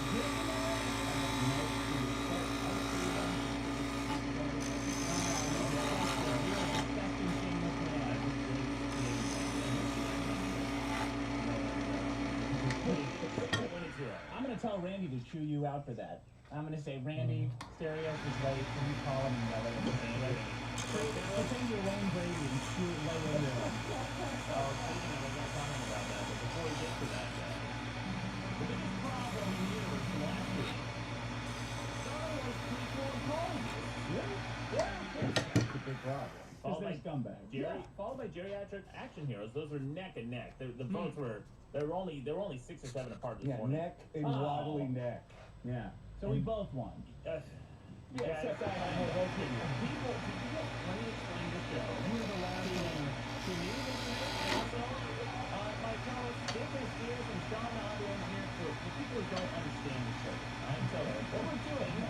we're ranking the problems to see which one is bigger over time, so that we can determine which one is bigger. I don't think we understand this stuff. What's the third? The third biggest problem, the third biggest problem I think was Star Wars merchandise. You know, all the momentum when the week started, and then the audience turned on. Yeah, when we listened to the episode, and he realized that I made like good points. Yeah, they actually beat the shit out of it. Pretty fucking cool. If you think that's cool, Alex Oliveira on Twitter sent a really cool Star Wars brand merchandise. It's an R2D2 catheter. I could see that. Did you see that? I could see that. That's not Wait, I thought you both. Does each of us think that the other two are dumbasses? Yes. Yeah. Like a Mexican standoff of assholes. Yeah, that's exactly what this is, Asterios. Just a bunch of low opinions floating around here. I got a comment from, speaking of, I got a comment from John Bromley. He says, I don't give a fuck about Star Wars, but everyone comments and sounds like a bunch of fun-sucking shit lately. People like stuff, get over it. Not everyone in the world can be a miserable piece of shit like you. I assume he's talking to me. Yeah. I'm okay with it. I like Star Wars. I like food. I like lots of things. I just don't like people. That's the problem. Like, yeah, if you can hear Star Wars about people on Facebook and kind of ruining it for you, you get Star Wars, right? Ruining what? Like, you You know what I'm saying? Oh, this is a big thing? Fans ruin you, that's the problem. They can feel something in common with these people you consider low.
Star Wars, as a whole, is garbage. It's sentimentalism based on fucking children's movies, and a cultural quicksand that sucks in and ruins everything it touches. Every second you dipshits talk about it, the world becomes a shittier place.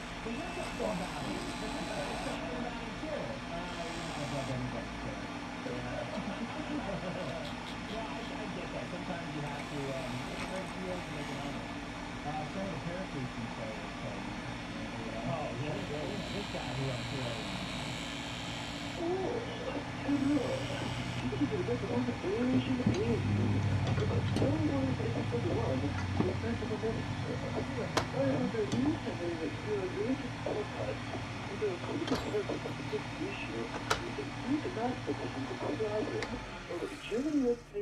Action stars.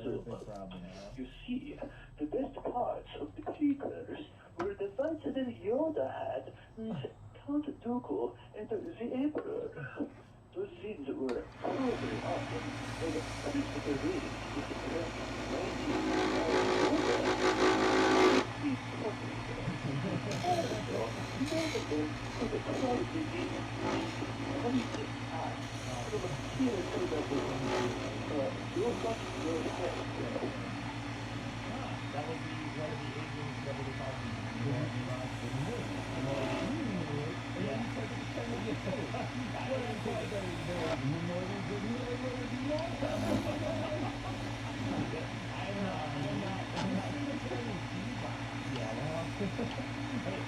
want to say this though about the Nemoidians. Girl was obsessed with Nemoidians. And I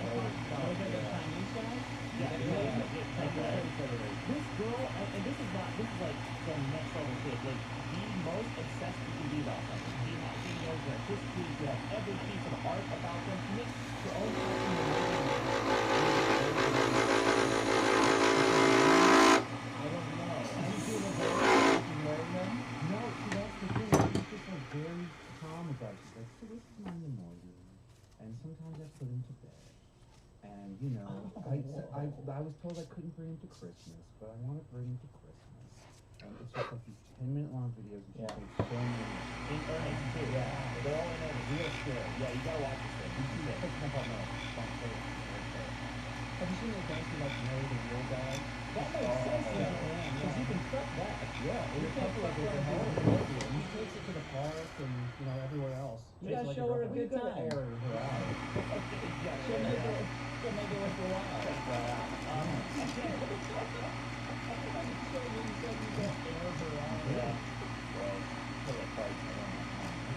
I got a comment here from Mo Ramsey. He says, Asterios has that damn scooter. Better look great for on TV look on his face. I posted on the last episode of Asterios, you talked about being on Let's Make a Deal, and I posted that clip on the website. Hilarious. And you can totally tell right after the commercial break. Yeah. Your wind is knocked out of your tailbone. You can tell. Is that right? Yeah. I said on the podcast, he got in my head. Wait, baby. I was like, maybe I am acting like an asshole. Maybe I am ruining Let's Make a Deal, the cultural institution that is Let's Make. I don't know why.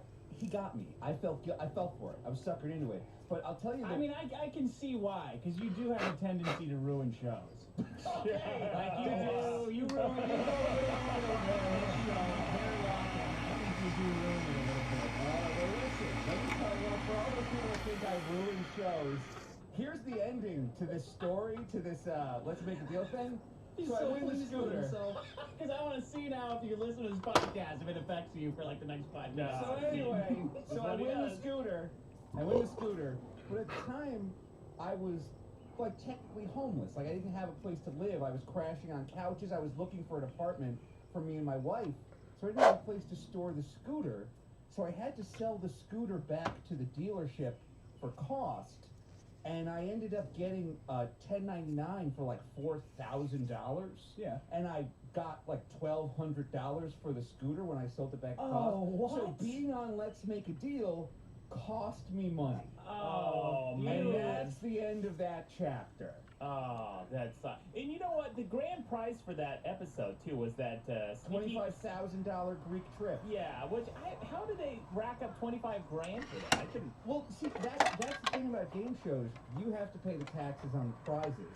And because they want to make these prizes seem awesome, they find a distributor or a manufacturer that will give them an MSRP that's wildly inflated. That scooter I won, you can buy it for $1,300. The MSRP, $4,000. Yeah. That's what they were. So it's like, if I'd won that Greek trip, I would have paid $1,000 in taxes on it. That's insane. And there's no fucking way. There's nothing you could. You would have been way worse off with that kind of prize. Oh, absolutely. Because guess what I can do for $8,000? Go to Greece. Yeah. Like I can go to my family's house in Greece for a month. Yeah. Yeah, instead of like some bullshit creepy cruise where you turn around and all of a sudden Wayne Brady served your bag shrimp. Just like, no way, man. And doing a dance and a song that you can't shut off. Yeah. Wayne Brady owes you that money. That's my position. Wayne Brady personally owes you $400 or $500, whatever the tax is going on. And I like to think everybody that's been tweeting Wayne Brady a lot of really insulting things. Thank you guys for doing that. That is What actually is an making me feel better. entertainer anyway? Wayne Brady is not a comedian. No. He's No. just an entertainer. He's a host. With He's a host. He's With like a the soul Kardashians of comedy. What does he do? Sing shitty songs and do a little stupid dance? He's an entertainer. A little Irish kid. An entertainer is like the elevator music of comedy. Yeah, an entertainer. Absolutely. It's the filler. It's the He's greatest cantaloupe. song. Yeah, it's the Wayne Brady is the cantaloupe of people. Can't have another bite. You know what, Asterios? He got in your head. So I'm saying, as the biggest problem in the universe, listeners and hosts of the show. Let's hatch a diabolical plan to get into Wayne Brady's head. And it has to be like 1 or 2 degrees separated too, so you never see the coming. Yeah. But you know what? I learned this from watching Trump all these months. We need to coin a phrase for him. That's what Trump does. Like he says Bush is low energy. Yeah. Clinton has no stamina. We gotta find a phrase to describe Wayne Brady that hurts him in his heart. Oh, the unentertainer. Oh, the unentertainer. Yeah, Wayne Brady, the unentertainer. Kind of like Pepsi, the unsoda or whatever. The uncola. The uncola, that's one. Wayne The Brady. unentertainer. The unentertainer. Okay, the Oh, that was unentertainer. that. I know that passes the Trump test. You have to go there. It was my first pitch. I figured it was kind of like, feel it out. It's like, I'll pitch something, you pitch something. You dipshit. See what I mean? Ruining podcasts. Ruining podcasts. No, Leave great. it in. I don't give a shit. Yeah. Okay. Do you want any more voicemails, or do you want to get to a problem? Let's hear one more voicemail. We got more Star Wars characters, right? No, we didn't. Hi, this is Princess Leia from Alderaan. I thought this podcast was going to be about the biggest problem in the universe, but so far it's just been a bunch of gripes from a pair of stuck-up, half-witted, scruffy-looking Californian nerf herders. The most universal problem you mentioned were earthquakes, which you call Alderaan quakes, by the way. But Maddox ruined it with his stupid broken Windows fallacy. Do you think Star Wars merchandise is a problem? How about Death Stars, asteroids, or illegal aliens? Think bigger, guys. And Dick, go fuck yourself. That is nerdy. Yeah. Who's got Death Stars? Asteroids are a big problem. I think asteroids is the biggest problem. What about reading your voicemails? Reading? Oh, yeah. You know what you did? Sean, I appreciate reading your voicemail. All right, guys. You got one more? No. Oh, I do have some fan art. Phil XG sent these in, and I brought them in now because they're the stereos too. So this guy made, I guess, emojis. Oh yeah, I saw that. His Maddox's. There's me. I have a goatee and I'm wearing a cape, and it says #internet famous. And you got Crown. Here's Sean. Sean. Kind of like you're drooling. Why am I drooling? You're stoned, buddy. No, you can do stone, you don't drool. You would know. Everybody knows. This is like a handsome Asterios. I don't know what the hell. That's a really handsome Asterios. Yeah, there's a handsome Asterios, and then here's me. This is not like anything like me. No, I mean, your face should be smaller, if anything. Yeah, I can still see your eyes. No, That's a pretty good like Prince face. Valiant here. It's a picture. It's a little emoji of Dick with like looks like Marsha Brady hair from the Brady Bunch. Oh, Like an old '60s. Yeah, you do. You look like one of the characters in that '70s show. I'll put those on the website. 3 out of 4 ain't bad, but smaller face next time. Let's get to some problems. Let's get to the problems, guys. I got the real biggest problem in the universe this week. Homeschooling. Huh? Yeah, homeschooling. There we go. Oh, thank you, Maddox. Oh, very good problem. Very good. You are homeschooled. You are the demon homeschool. What does that even mean? I figured you would love homeschool because you can train kids like your own little personal clones of you. Like you control everything that goes into their brains and everything that comes out of their mouth. Well, shit, you love homeschooling because it's the ultimate libertarian experiment where it's just like, I get to do whatever I want with my kids. I'm not going to let the school board tell me what to do what I want with my kids. I'm going to keep them in my, teach them how to do this and that. I mean, libertarians should love homeschooling. Yeah, I don't have a problem with it. There it is, and there it is. Well, I do. I have lots of problems with it. Homeschooling is like home surgery. Parents aren't qualified to do it. Do I need to go on? That's pretty much it, right? Yeah. That's the whole It's like home surgery. There's only one exception that I'd be for homeschooling, and that's if your parents are teachers, and one of the rooms in your house is a classroom, and you have 20 or so other classmates from the neighborhood who come over every day, and you call it a school. Having your parents assess your cognitive ability is like having your parents assess your athletic ability. I played baseball on a team when I was a kid, a long time ago, where the coach of the team was also the dad of one of the teammates. And That's all. yeah. And guess who was MVP? Really? No, the shithead who's, the kid. The kid's, Could it be any more obvious? That's terrible. yeah, the coach's kid. He was good. I do know he was ranked 6th. Of what? On our team. He was ranked 6th overall. What do you mean ranked? Well, they ranked him based on What, hitting and catching and... Yeah. How do you his rank performance. catching? By Errors? how How outs. Yeah, how many outs you have. Okay. Yeah. Here we go. How Is many that- times is is that- the ball? Well, What's your fucking position? If you're a catcher, you're probably gonna have a lot of catches. Well, was he the catcher? Because that would make sense. He was the MVP. No, he was not the catcher. That guy's catching constantly. No, he was in the most coveted field too. Put him in what was it? Shortstop. Yeah, you put him in shortstop every time. Yeah, well he didn't. And this kid was ranked 6th, and he never hit any home runs. There's one guy on our team who was absolutely hands down the MVP, other than me, which was this kid who hit like 3 home runs throughout our season. No one else on our team did. But home runs are not a gauge of how good of a player. He was also great in outfield. He was also great as a pitcher. He did a bunch of different positions when we were practicing for the preseason. And this guy was like hands down the best. The best. He was the fastest runner. He's the only one who hit home runs. He saved several of our games. Like, he's clearly the MVP. Yeah, I'm gonna say I believe you on this one. Thank you, Asterios. Oh, the argument of he was the fastest and the other guy was ranked 6th. Okay, That sold you? think it's some asshole dad who wants to live vicariously through his son to make his kid MVP? Alright, I don't want to get lost in this Yeah, MVP exactly. Let's shit. talk about homeschooling. What are your criteria, Dick? What's a good baseball player? Guys playing shortstop. You're right in line for the MVP. I'm more curious about how he got ranked 6th. That's what I want to know. We all had our ranking, and it was similar to. It was pretty much in line with our batting order. What do you mean? See? Are you equating like batting average to where you hit in the order? I just remember seeing the ranking when they determined like who our MVP was, and they had a ranking, and he was ranked 6th based on overall criteria. I don't know what that overall criteria is. Man, this was when I was a kid. I don't remember. Okay. He was easily not the best player on the team. All right. Yeah. Very suspect. Anyway, so back to education and homeschooling. Why is the fucking problem? All right. Education, I think, is one of the pillars of society. I think it's really, really important. Without education, people can't be aware of threats of our government. They can't function well in society. They will be ignorant and fearful, incompetent to do work, unable to think critically, fearful of things and phenomena they don't understand, vaccination, science, nature. They will fall victims to zealotry.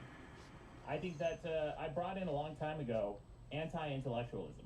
And I said that one of the big threats of anti-intellectualism is the rise of zealotry. And it all has to do with the lack of a fundamental education, a really good core education, I think. There's no quality test for the education they receive at home. If you have kids homeschooled, there's no quality test. Well, let me, like, I don't know, at least in New York State where I grew up, the homeschool kids would have to be able to pass the state exams. And I remember that because, like, you know, we would all get bused to some school, like all the districts would get bused to some school, and there'd always be like these 2 weird kids that no one had ever heard of. They were like the homeschooled kids. Yeah. And they had to pass exams. They always did really great on the exams. And we were always like, oh, those poor bastards. Oh, so they did great on the exam. Well, here's the thing. My problem with homeschooling is that you don't properly socialize these kids. Yeah. These kids are like socially inept. They don't know how to talk to people, how to talk to girls. If you've ever gone to college with a kid who was homeschooled, you know there's something they don't know how to interact. They don't know where the boundaries are. It kind of sets the. Today's show is brought to you by God Harry's. damn it. Visit harrys.com and use the promo code. Today's show is brought to you by. It's just filler. It's the greatest. Now I'm. Yeah, leaning now, over yeah, to see? Dick's side. Are you equating like batting average?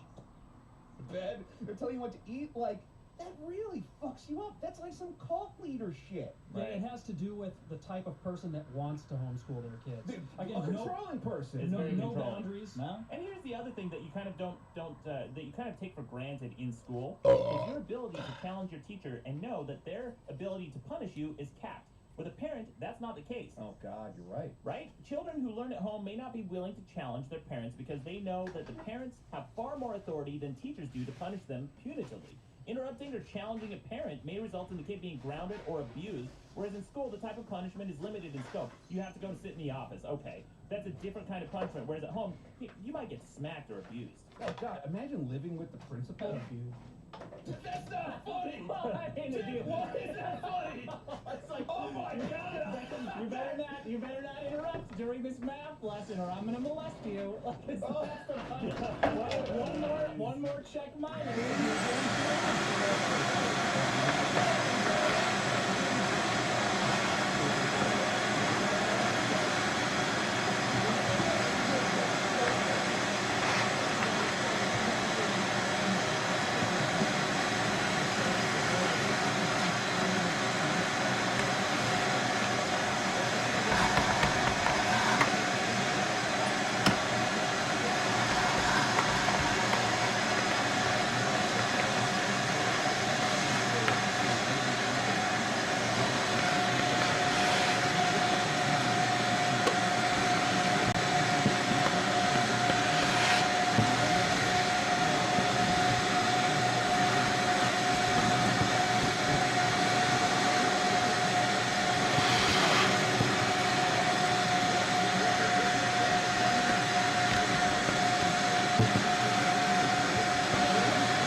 extensive evidence that says that in these homeschool situations, a lot of wrongdoing is happening. What if you could prove it? Then wouldn't you want cops to be sent there? Holy shit, I don't even know where to start with Well, how do what we an start with the egregious facts? assault on liberty that is. Sending a cop to your house because maybe your profile, like your social profile or your activities, say you're doing something illegal. I got a big fucking problem with that. What's next? Here's a consistency check. The NRA recently came out with some video saying that there are all these guys who are being arrested on streets who have illegal guns, but they're just being let back into the system, which I don't believe that at all. No, felons they walk around with guns. Well, sure they do, but if cops and he was suggesting that we should just round them up and arrest them, but we have this thing called probable cause in the Fourth Amendment, where we can't just unduly search and seize property from citizens unless we have probable cause. So I think what Asira is saying is You misunderstand that video. Just real fast, that's not what they're saying.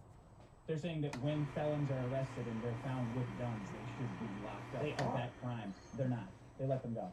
What do you mean? Cops don't give you a break when you're rolling through a stop sign. Now they're letting felons go around with illegal guns?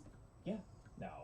What evidence is there for that? First of all, they're felons. You're talking about the courts, right? They've waived a lot of rights as felons, including the right to vote.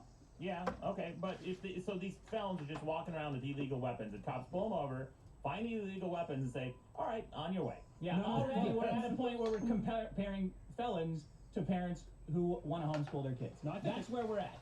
I think the cops take them in. I think the courts let them go almost right away. Well, look, this is in the UK what they're considering with their legislation, and it's controversial. But when I was doing, I'll give you that. It's a controversial statement because I wouldn't want to live in a world where any cop would come over to your house and knock on your door, presuming that you may be doing a crime and do an investigation. That's why we have the Fourth Amendment. I'm totally opposed to that on that kind of fundamental, unless they have a reason, unless they have evidence, like Asterios was saying.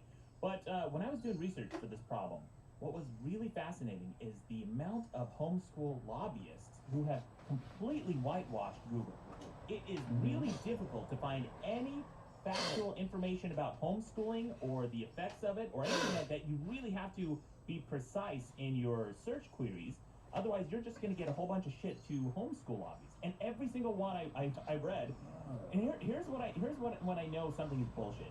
When like 9 of the 10 top links for homeschooling are completely positive about homeschooling. Yeah, Google bombing. Yeah, they're Google bombing. And I read these like supposed studies, and the studies are really using relaxed language, not academic language. They're not using statistics. They're not citing sources. They're not cited anywhere.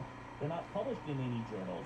They're just saying things like, yeah, homeschooled students do overwhelmingly well in the workforce. Like using unscientific words like overwhelmingly. Yeah. Nice. It's really difficult to find. So I had to really dig and find some articles that were written by journalists and not this homeschool lobby to find out what was really going on. And I found one on the New York Times. It says homeschooling, more pupils, less regulation. Earlier I said that parents aren't qualified to teach their kids most of the time. 14 states do not specify any subjects that families must teach. Shit. Sorry, buddy. Sorry. 14 states right now where you homeschool your kids, you have no regulation at all. You can teach them whatever the fuck you want. Or nothing. Yeah. I was just going to ask, what are the criteria that parents have to meet to homeschool their kids? And you're saying it's different in every state. It's different. First of all, it's really lax regulation. There's almost no regulation for homeschooling. And only 9 states require that parents have at least high school diplomas or equivalent in order to teach their kids. Wow, out of 56? Yeah, out of 50 Oh states, my only God. 9 say that you have to have a GED to be able to teach your kids. And it's like if your kid went to a high school and you found out that their teacher did not graduate from high school, you'd be super pissed off. Oh yeah. Yeah, of course. Like I don't see why we shouldn't apply at least similar standards between homeschooling and public schooling. Well, prove that you should. Well, okay, so they don't have GEDs, they don't have degrees. Like, what exactly are they not teaching these kids? How is it such an egregious form of child abuse that the government needs to get involved? So what if they're teaching them religious shit? Everybody gets indoctrinated with some kind of crap. So what if they're not, they're teaching them the creationism versus evolution? I wouldn't teach my kids that, but what's the effect? Like, I get the little arguments, the appeals to emotion, like, well, they can't fit in, they can't do this, but Can they go be a farmer? What's the abuse? Well, listen. I mean, I think when Max was talking about abuse, he was actually talking about physical abuse, like, because these are... No, but okay, that. What is the harm? Okay, well... I got some actual stuff here. Sure, well, listen, and again, this is my opinion, because Max did a lot of research. Well, let's do the research then. Well, you know the opinion. Look, I'm sitting here. Let me give my opinion. My opinion on it is that these kids don't have a choice. It's kind of the same issue with kids who don't get vaccinated. It's not their decision to grow up sheltered. It's not their decision to not be taught the basics. Like, it puts them on the wrong foot because it's a decision that their parents made for them based on their parents' own biases that affects them for the rest of their life. And that's my opinion of it. Let's hear the facts. I would love to hear that opinion without equating it to vaccines, which are 100% harmful. Do you don't think a lack of education... You mean lack of vaccination? Yeah. Yeah. Well, I'm just saying a lack of education is harmful too. Yeah, because... I'm not saying it's the same as catching the mumps, but I'm saying they're both bad. Yeah, and there's a really high overlap between people who are duped into New Age healing, remote healing and things like that, and anti-vaccination movement. Cold lasers, yeah. Yeah, but those are educated people get duped into that shit. No, they're not. Cold lasers, Max, it's covered by healthcare. It's used by all rehab facilities, and it's total bullshit. Yeah, well, I'm talking more about remote healings and psychic healings and things where, first of all, you can't even point to an object or device that was invented to facilitate that. Like, at least lasers is a thing. Okay. It may not work, but at least it sounds sciencey. It's so manufactured. we all educated ourselves to at least get to that level. Also, there's a cool laser in the room. Well, but also when you brought in that problem, Jake, and I thought it was a great problem, but when you brought in that problem, one thing we didn't really discuss is the placebo effect, which is very real. So doctors may know that this is bullshit, and they still use it because they know that a certain percentage of their patients do get better due to the placebo effect. I mean, they're crazy patients. Yeah. So let's pay for it. Why not? Guys, there is the bottom line is this: there is no quality checks for homeschooled education. None. If I'm in an accident and the paramedics arrive, I don't want some bozo who was homeschooled to operate on me in a life or death situation.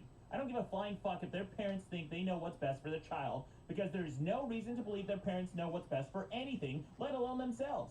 Most people I meet in life are broken, drunk, depressed idiots who have financial troubles, broken relationships, psychological disorders, and are addicted to substances or smoking. Frankly, I don't trust parents... Maddox, can you please stop? I'm right here.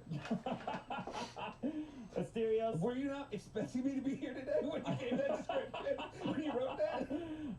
Guys, I don't trust parents to know what's best for their kids. I just don't. They're not doing what's necessarily best for their kid. Rather, they're just acting out of narcissism and ego and self-interest. Or fear. Oh, you guys shitting on parents. This is so crazy. No, but Dick, like, you like your parents. You would say you have good parents, right? I would. You're very lucky. Yeah, you're very lucky. Yeah, It's no not always shit. the case. Yeah. That's not always the case. But you're talking about someone who's... The implication here is that someone cares less about their spawn than some random 20-year-old just out of grad school. No. Hold on. First of all, I'm not saying that Plenty of abuses happen in public school, by the way. Well, Plenty. Yeah, but don't you think... But, I mean, there's more eyes to catch it. There's more checks and balances. I'd love to see a number to go with any of this shit other than I hate homeschool. Well, because they're weird. No, I'll get to that. Here's the problem, though. These parents who are well-intentioned and they care a lot about their kids might still be ruining their kids' lives and not even realize it, because they themselves might not have the education to realize it. They may be too proud and stubborn to admit that they might not know what's best for their kids, let alone themselves, and I don't want someone who has an eating disorder to teach kids about nutrition. Their beliefs don't trump facts. I don't want someone who believes humans and dinosaurs existed together to teach kids about paleontology or biology. I don't want someone who's afraid of vaccinations to teach kids biology. They're not fucking qualified. And this is from idebate.org. There's a debate about all these topics on this website, and there's arguments for and against. Can I say this? Yeah. I don't want someone making $40,000 a year to teach my kids about money. Okay, Well, then why don't you help teachers get paid more? Because I definitely don't fucking want that. I know Why don't I you teach them don't. about money at home then? I'm such a crazy parent who doesn't know what I'm doing. Hey, getting a public education or getting an education through a standardized system where there's national standards on what you should know doesn't preclude you from teaching your kid whatever goofy bullshit you want in your own time. Okay. You can still do that. Like, there's nothing saying... Anyway, this is on the idebate.org. It says, it is presumptuous for parents to think that they know how to teach children better than that accumulated wisdom that they teach teachers in school. Just because a child is a product of that individual does not mean that the education knowledge of the parents surpasses that of professionals in the field who spent years...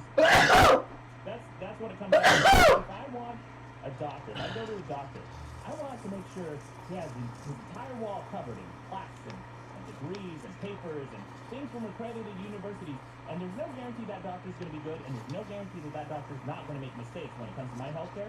But you know what? The longer he studied and the longer he spent in school, I trust that he knows something I don't. And he might be able to do a better job than some bozo who thinks they know what's best for him. Do you think that homeschool kids are infiltrating the medical profession? I was just going to ask that. I Because don't this think you can medicine homeschool. and EMTs keep coming up. Yeah, but you can there's a see huge, there's an ocean of regulations and schooling that needs to happen before someone becomes a doctor.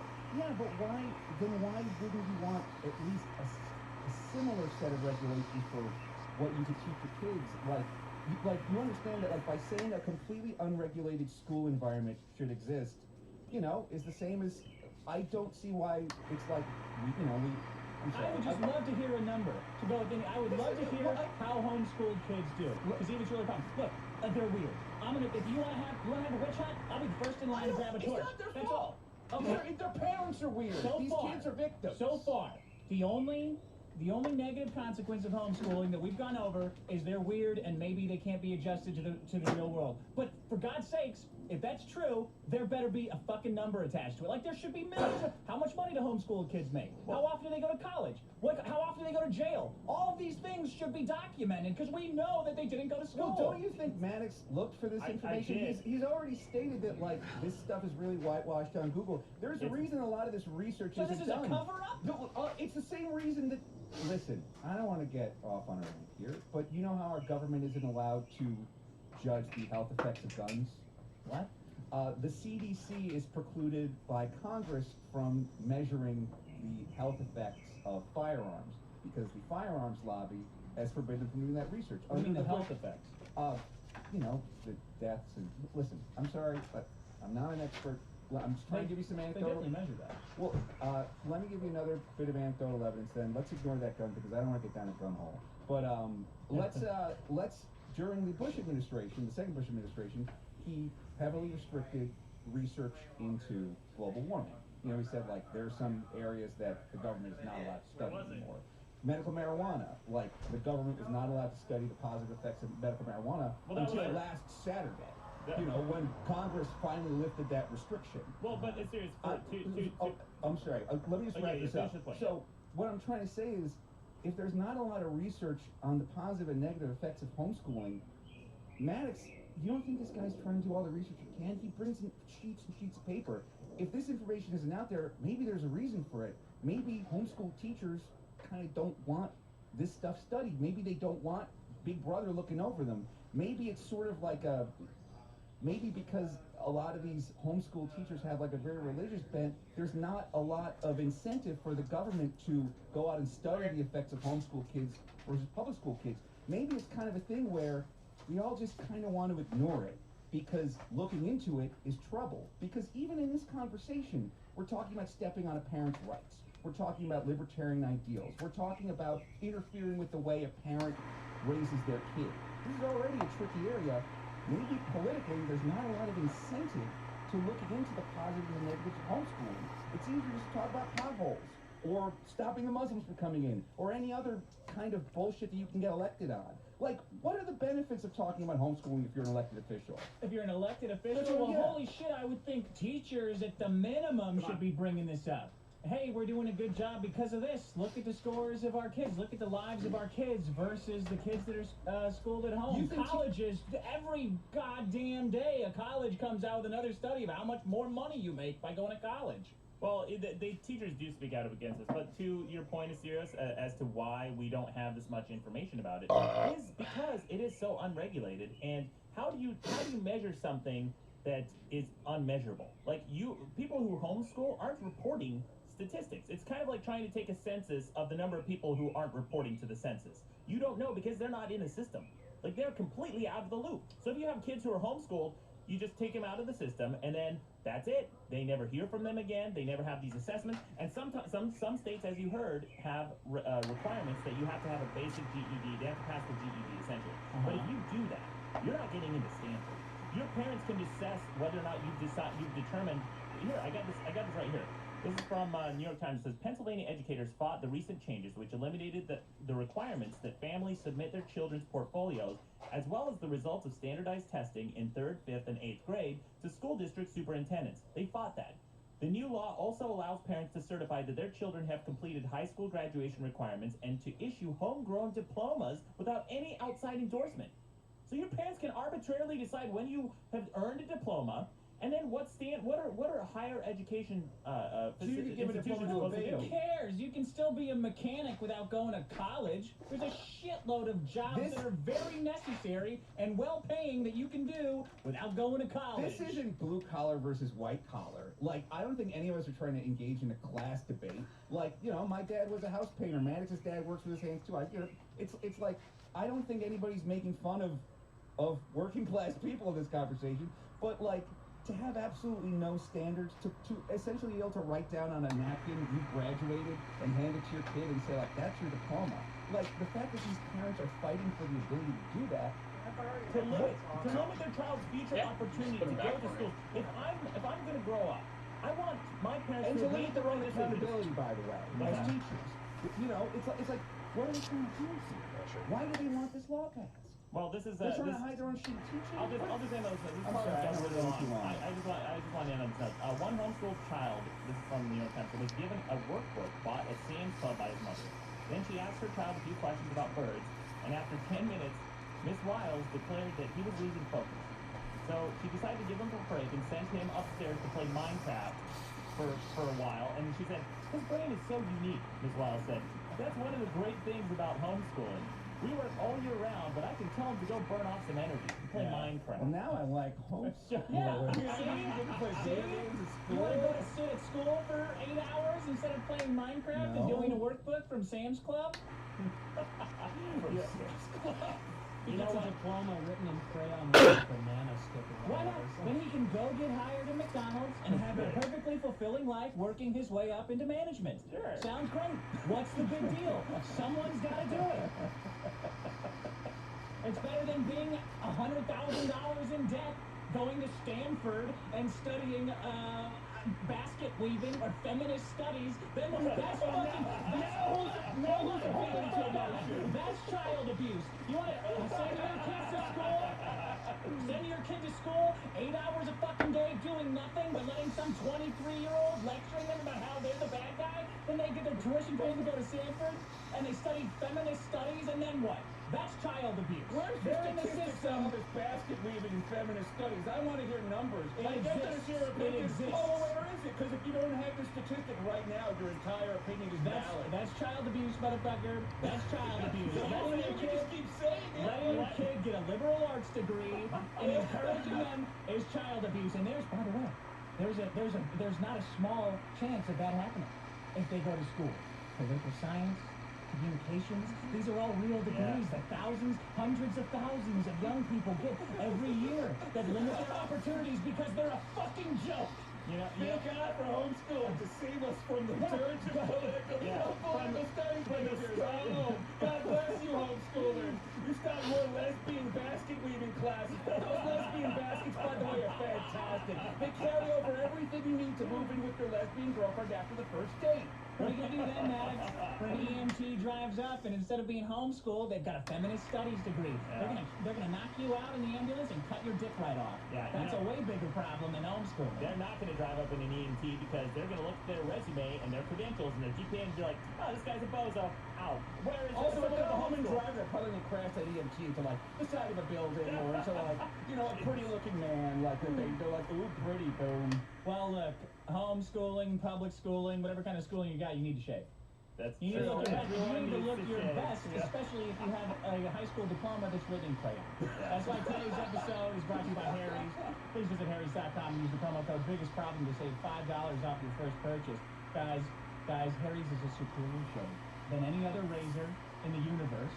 Well, the blades are so good they bought the factory. They bought the factory. High quality, high performing German blades crafted by shaving experts. It's about half the price of other big branded blades, and they ship it free to your front door. The starter set is an amazing deal. For $15, you get a razor, moisturizing shave cream, and 3 razor blades. You use our promo code Biggest Problem, you get $5 off your first order. I want to say, I thank you guys so much for the shavings that I got last week. Thank you. Oh, yeah, good. And thank you guys at Harry's. But thank you guys for not hoarding it for yourselves. Yeah. Because I used it, and I was like, oh my god, I'm like an adult. Like, I hadn't like shaved in years. I'm absolutely not kidding. Like, done the lather, put on the aftershave after, use the thing, the this, the that, and I was just like, I feel like such a grown up. I don't feel like a scrub You feel anymore. like a man. Look, that's what you can teach in homeschool.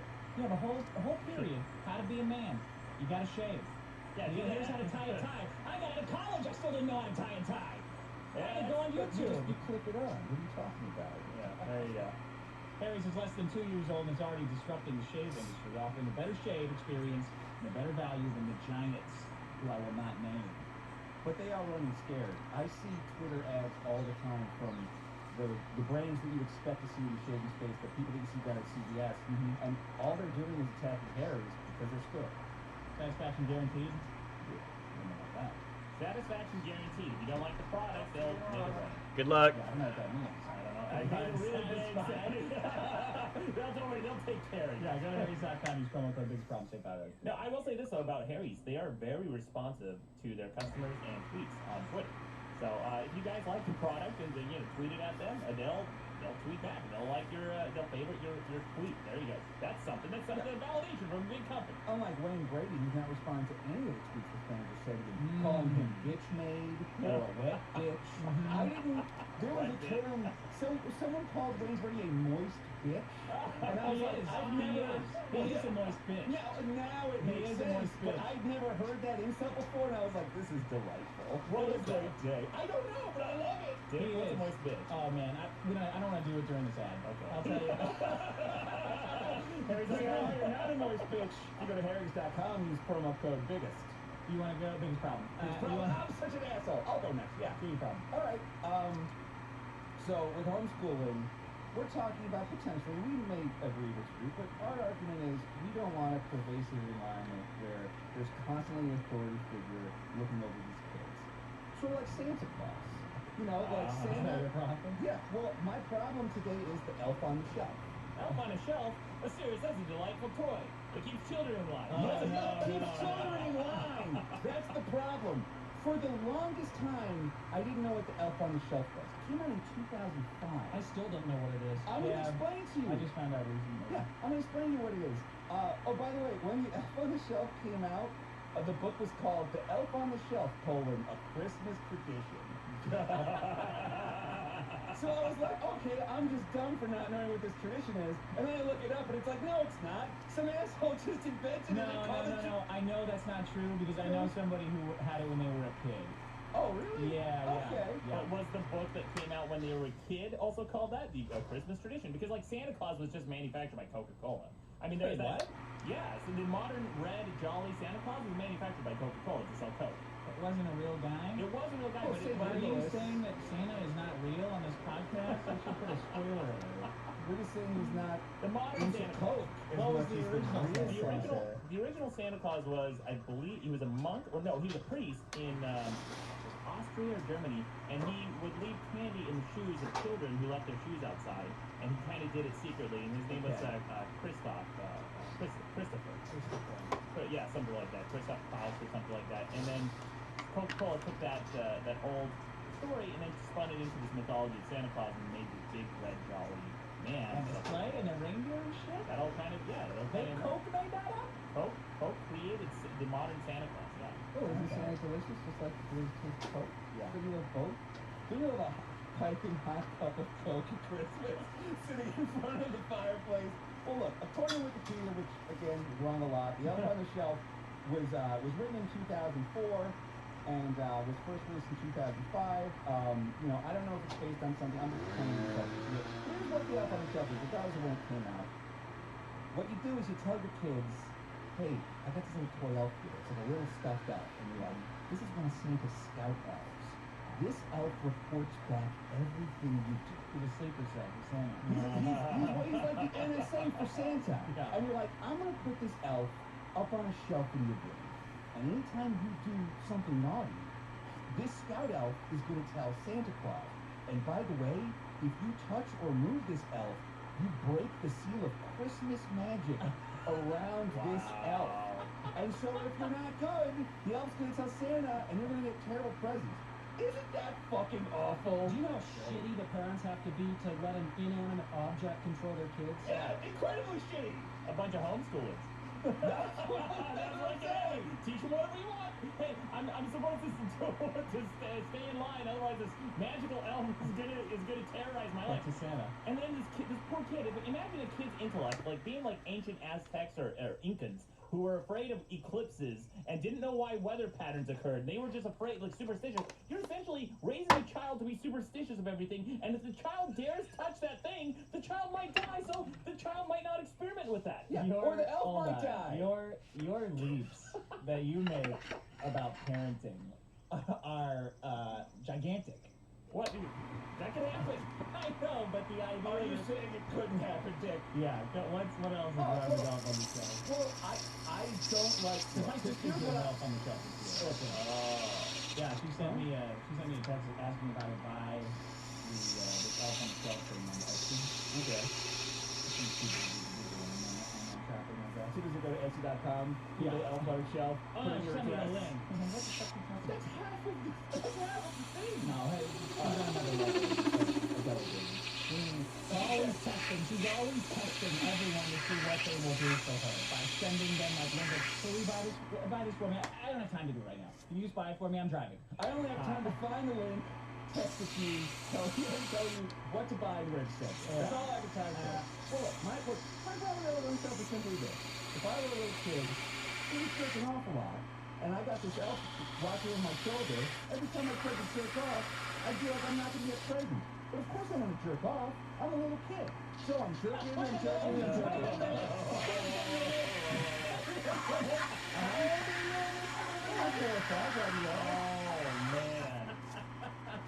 He's jacking off at 12, still scared to death of Elf on the Shelf. Every time I'm about to, finish into a Polish your woman. candy cane. Yeah, exactly. Every time like I'm about to finish the sexual act of coitus, Every time I you're feel about to chest your nuts. I feel super duper guilty about it, and I just think, well, Christmas isn't going to come this year, even though I did, and I just feel super. I don't know. Am I the only one? If I'm the only one, I'll shut up. I just assume this is the problem with Elf on a Shelf. Talk about a stuffed stocking. Look,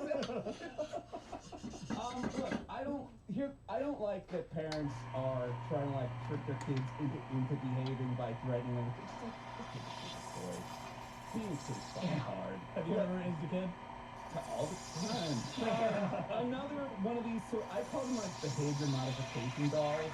Okay. Another behavior modification doll is this thing called the Switch Witch. You guys ever heard of the Switch Witch? I've heard of Switch. No, I didn't. Okay, just going out to pick a switch. A really great behavior modification technique.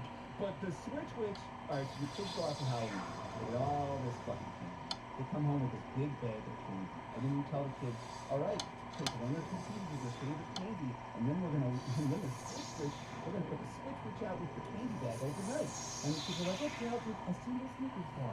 Yay, I'm gonna go to bed. And then the next morning, The most well-behaved kid ever.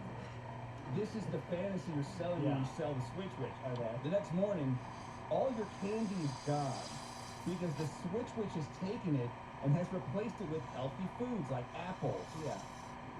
That's terrible. Stupid. That's awful. That's awful. Yeah, that's Oh, man. So parents are hiring dolls, saying these dolls are magic, and using them to ruin fun things like Christmas and Halloween. How is that not a problem? Because they can't parent their kids themselves. No, no, no, They no. need to blame, they need to blame something else. I Because they disagree. don't want to take away the kids' candy. I would have and given tell you them an it's bad Xbox for 'em. 360, but the elf on the shelf said you were jerking off a stereos, so therefore you're not going to get your Xbox 360. Why do you disagree, Dick? Kids are terrorists. You have to use everything in your arsenal to deal with them because they don't want to do anything. They're like people, except they can't hit you when you tell them to do things. Switch Witch, Elf on a Shelf, man, there should be robotic, like moving elves to help sell the illusion that these kids need to behave. Yeah, why not put a drone in your kid's room? I'm all for it. As long as you're okay with the kids shooting it? Yeah, hey, Okay. they'll do it anyway. They'll do it anyway. You have no... My nephew lost my drone. Wait, what happens? Oh, my nephew destroyed my drone. What? I had a little drone. I was playing around with it, flying around. Yeah, looking in girls' windows. Yeah. Little one, didn't have to do it. So I'm flying it around, and he goes, he was like 2.5 at the time. He's like, I want to fly it. I'm like, all right. Well, that's on you. There you go. Oh, yeah, no, it's completely on me. I'm like, oh, here you go. So he takes it and just jams on the up, and the drone shoots up like a rocket. I'm like, no. And he's running around and like freaking out because I'm yelling, and now he's freaking out and frozen with his thumb on the up. Drone's gone. Because by the time I get it back and shut it down, the drone's in the jet stream. Who knows where it went? Yeah. I was like, well, I hope that was fun. Because there it went. And then later that day, the kid forgot that even happened to their kid. Oh, yeah. 5 seconds later. Chicken fingers, hooray. Always shoot drones. So, Dick, you're in favor of Elf on the Shelf and the Switch Witch, right? Oh, man, yes. Okay. Yes. When When you have not slept in months, Yeah. you realize that you've sunk the entire rest of your life into these little motherfuckers, and all they do is drive you crazy. Do anything. Any kind of trick you want to pull on these assholes. You know what? Maybe the Tooth Fairy now is an out-of-control 800-pound gorilla. And if you don't eat healthy, and if you fuck up with your tooth somehow, she's gonna come in and beat you up in your sleep. For it. What if there was like a boogeyman, like a boogeyman that went around in society and like dressed in blue, and they came knocking at your door and said, "Hey, are you abusing your kids?" You know, just the specter of this boogeyman, and we'll call them cops. We'll have these cops come over. Yeah, that's real spooky, isn't it? I mean, isn't essentially like, isn't this the same thing as like having it's like parental? You're okay with like overbearing parenting their kids? Yeah, overbearing authoritarianism. You're ruining our case a little bit with this. But let me try to coast it back here. Oh, you thought that was weird? Dick, I can't believe that you're in favor of giving kids less candy and less toys. That is the ultimate effect of your argument. And if you're the kind of guy that doesn't want kids to have candy and toys, I guess I can respect. I guess we have to agree to disagree. Yeah. Merry Christmas. Nobody needs 8 pounds of candy. I do. Don't tell me what I need or don't need. Yeah. Doctors tell me I have high cholesterol. Is that it? Yeah, that's it. Big Elf on problem. a shelf. Elf on a shelf. Pretty big problem. My problem is Christmas trees. Christmas tree. Wait a second. Two Christmas-related problems. Yeah, who showed up to this party without their tie on? Oh yeah, I guess it is. It is. What is it? Christmas. It's Christmas. It wouldn't be a Christmas episode without a half an hour argument about politics. Yeah. I mean, that's how Christmas is in my house. Merry Christmas, fuck faces. Oh God! 2 years ago, the Obamacare, like, forget it.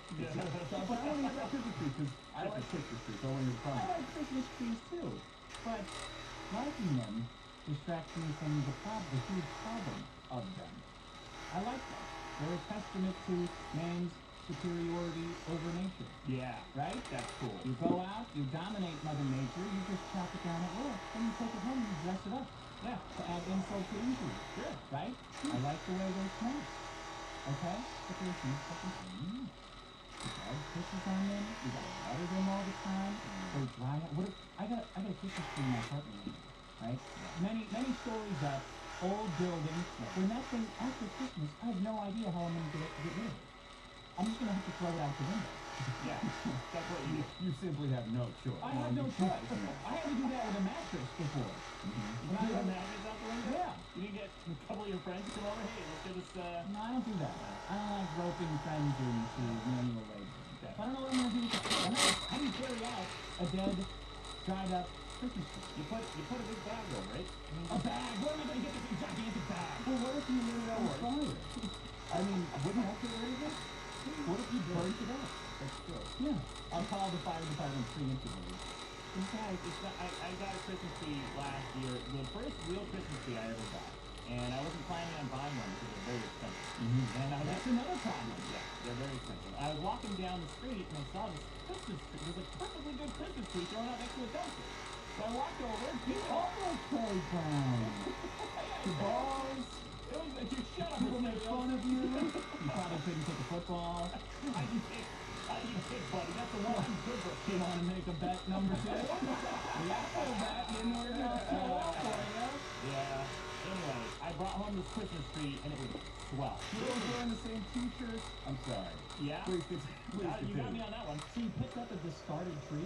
Yeah, it was great. Here's the thing, Sean. No, it wasn't garbage. Was it after Christmas? No, it was just before Christmas, and the reason it was thrown out is like a fresh tree, a perfectly good tree, and the reason it was thrown out is because it was just before the holiday break, and this company was taking off, obviously, until the New Year, so they didn't want this tree sitting there drying out for 2 weeks in their offices. So they put this tree next to the dumpster, and I picked it up. I'm like, wow, it's a really great tree. It's a big size. It was beautiful. Brought it home. That was my Christmas tree. And then when it was drying up and ready to toss out, I just put it back. Where'd you get that bag? Just go to the grocery store. What do you get, 7-foot bag? No, you can get like even saran wrap at work. You just wrap it around. Oh, saran wrap. I'm wrapping up a tree. Throw it out the window. Well, or that. Hollywood. They'll figure it out. Some bum will live it. What if Maybe you a family of bums? What if you chop it up into pieces in your apartment and then throw the pieces like strangers on the street in the window? Like a corpse? Kind of like, yeah, exactly. Like it's kind of like a Christmas tree sniper. Like, you know, people look bad. You know, people that you don't like. You know, it's just a look at it. Look, they are very expensive. Yeah, it's expensive. How much did you pay for these? 120. Oh man, that's an expensive. I tried to negotiate with the guy too. Yeah, you should. Yeah. Look at this right here. Check this out. I'm gonna negotiate like Trump with this guy. Hey, buddy, how much is this tree?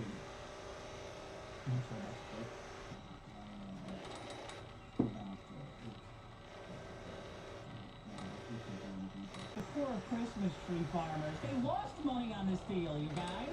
We should be grateful that they provided these outrageously expensive trees. That sounds like a lot like a car salesman being like, you're selling to your boss. Yeah. We're not making any money. We bought the goddamn tree, no rub it in. Yeah. $8 million. $800 million. What we spend on real trees, and another $2.6 billion on artificial trees. That makes sense. Why not artificial trees? Because I grew up with an artificial tree that we brought out every year, and man, I love to smell that thing. It smelled like mothballs and plastic, and plastic and mothballs. But that smell was really comforting to me. Because every time we pulled it out of the box, I'm like, that's Christmas smell. And it was all you had those old 70s lights. Yeah, the ornaments with the bubbling lights, like the little. Those were cool. Those were really You can't get them anymore. Now it's just chintzy LED lights. Yeah, we had an artificial tree too for most of my college, and I liked it a lot. Like, people always make fun of artificial trees. I don't know why. It's really convenient. Like, I would bring it up in the basement. Like, half of it's already decorated because I was the one that put it away next year, just like shoving it down the stairs. Yeah. Like, I like artificial trees. You know how many fires Christmas trees come? Oh, Yeah, I bet 250,000. 250,000 fires? million fires? No, it's actually 230. Oh, 230. Yeah. I was at 250,000. I was absolutely willing to believe like a 100,000% markup on the amount of fires. Yeah. Because I'm like, of course they do. They're big nightsticks. Yeah. They say almost all of those fires are from overloaded sockets. Because especially with the lights that we use now, they're not hot enough to light a candle. They're not that big. You can grab those light bulbs at any point, no matter how long you've been out. LED lights. I'd be curious to see what the decline, if any, there was in house fires, since we've switched mostly to LEDs. Do you have anything like that? No, I don't have anything like that. I do have the invention of the Christmas tree, though. Yeah, because I've heard conflicting things. Yeah, and I don't believe a lot of them. Yeah. Right? Like one story I read said, well, Martin Luther, was walking home, probably drunk, and he saw a bunch of trees, and the stars were shining through them, and he was so impressed with their beauty that he brought one in and wired a bunch of candles to it to recreate the effect. Can you imagine, like, how much of an asshole you would have to be to do that? The Luther, Martin Luther? Yeah, Martin Luther, the guy nailing his complaints on churches. Was one of the complaints that trees are too expensive? I don't think so. Okay. So he comes in, and wires, candles to it. I gotta assume the guy lives with some people, right? Obviously drunk. This is obviously a drunk move. Well, I saw all these stars. I thought, why don't I bring this tree in and just add a bunch of candles to it? Well, you got a pine tree. That's gonna be a problem. You got a bunch of candles and tie What are you doing? You're bringing a forest into the house. We have spent centuries trying to get out of the forest and build houses that have no forest in them. You're bringing the forest back into the house. So I don't believe that one. Then I read another story that said German pagans worshipped the Norse gods, and that Thor's symbol was the mighty oak. So this guy, Saint Bonerface, I think. Saint Bonerface. Boniface? Well, I don't know how you pronounce it. He cut down the oak tree to spike them and replaced it with a pine tree and said that the triangle shape represents the Holy Trinity. So out of spite, we have the Christmas tree. I like that. Yeah, that makes sense. Yeah. I don't think some drunken asshole was walking home from nailing his list of gripes to a church and then said, "Oh, look at all these stars, these trees. I'm going to bring that in and create this effect in my house." Yeah. I like that explanation a lot. Yeah, me too. Because it means every time we put up a Christmas tree, we're giving the middle finger to Thor. Yeah. I like that. Fuck Thor. Long live Odin. Well, even Thor knows he's funny. I mean, come on. You can be in favor of one and not the other. Yeah, I'm in favor of Odin. You know that year that I brought home that Christmas tree, that's the only time I've ever had a real Christmas tree. When I was bringing it home, my crazy next door neighbor, the hippie bitch. Yeah. She yelled at me. She goes, "Ah, why didn't you cut down more trees?" I was so tired. I was like tired and exhausted. I blurted out the first thing out of my mouth. I just said, "Shut up, bitch!" And just kept dragging my tree home. She goes out of her way to fuck with you. Oh, she's awful. Not just everyone. She's just a terrible, terrible witch. I can't wait till she dies. And this is the first time I'm announcing it on the podcast. But when she does, and hopefully soon, I'm going to have maybe a fan get together, a fan meetup. We'll have a big party to celebrate her passing. I think it'd be fantastic. We'll make cookies. We'll make pine tree cookies. How about that? When she dies of natural causes, everybody. I know there's some huge fans of the show. Yeah. You should go to her estate sale and buy her car just to burn it, or buy a bunch of stuff of hers just to burn it. Because some of that stuff they'll sell for a penny just to get rid of it, and then you can pee on it, poo on it. Yeah. Well, I mean that's like bringing garbage to the dump. You know what I mean? Yeah. Anyway, ornaments. All these fucking funky, dinky ornaments that you gotta put on the tree every year, and they put them away. All mom's precious ornaments. It's so fragile too. It's like if you drop this thing, it's like, no, you made that in second grade. For me, it's like, no, it's not forever. Much like my baby is. And then your mom looks out the window and goes, "It's gonna be a cold Christmas this year because you dropped an ornament." You are making such a good case about it. Look, I like them, but there's a lot of underlying problems. They're problematic. They're only problems. Yeah. Dick, I two things I realized. First of all, you don't know the true cost of ornaments until the day after Christmas. Because they mark those fuckers up like $20 for like 10. I'm like, I don't know, is this a good price? Does it cost $2 per bulb? I mean, I can buy an actual light bulb with filament in it that's like $1. This is costing me $2 and does nothing. It just sits there. Then the day after Christmas, it's like 99 cents for like 10. Like, oh, that's the real cost. That's actually what cost. The other thing, Dick, I just remembered that the reason I brought in that superhero worship problem a couple episodes back, and I completely forgot to talk about it, was because there were so many superhero ornaments this year. Oh, yeah. And these ornaments, these motherfuckers have marked that bums me out. The superhero ornaments? Superhero ornaments. Yeah, and get this. They cost like $7 for a little inanimate one without joints.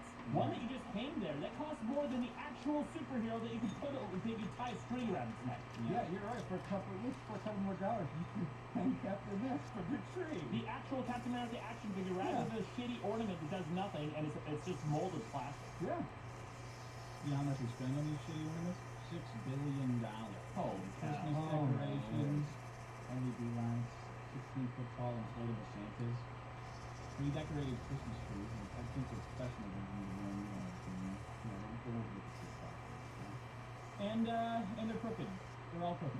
Ooh, you leave that tree in there, you think it's going to be a testament to your strength, but really it's just a reminder of your incompetence. And the general failure that is life. You talking about real trees? Yeah. Yeah. I imagine the fake ones are crooked as well. Nothing's perfect. Maybe, but there's always a bad side too. You gotta figure out which side to put to the wall or into the corner. Because there's always a patch, like natural trees always have like some weird branch, like area that didn't grow in fully.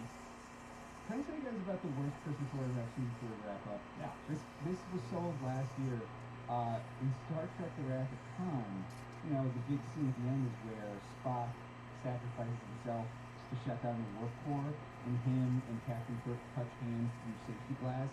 Spock dies. Yeah. Like, yeah. Can you imagine doing that with like your friend? Yeah. Like I see that this is part of my problem last week with geriatric action heroes. That all new action heroes are these pussy-whipped underwear models. They're all these. There's not an ounce of masculinity in them.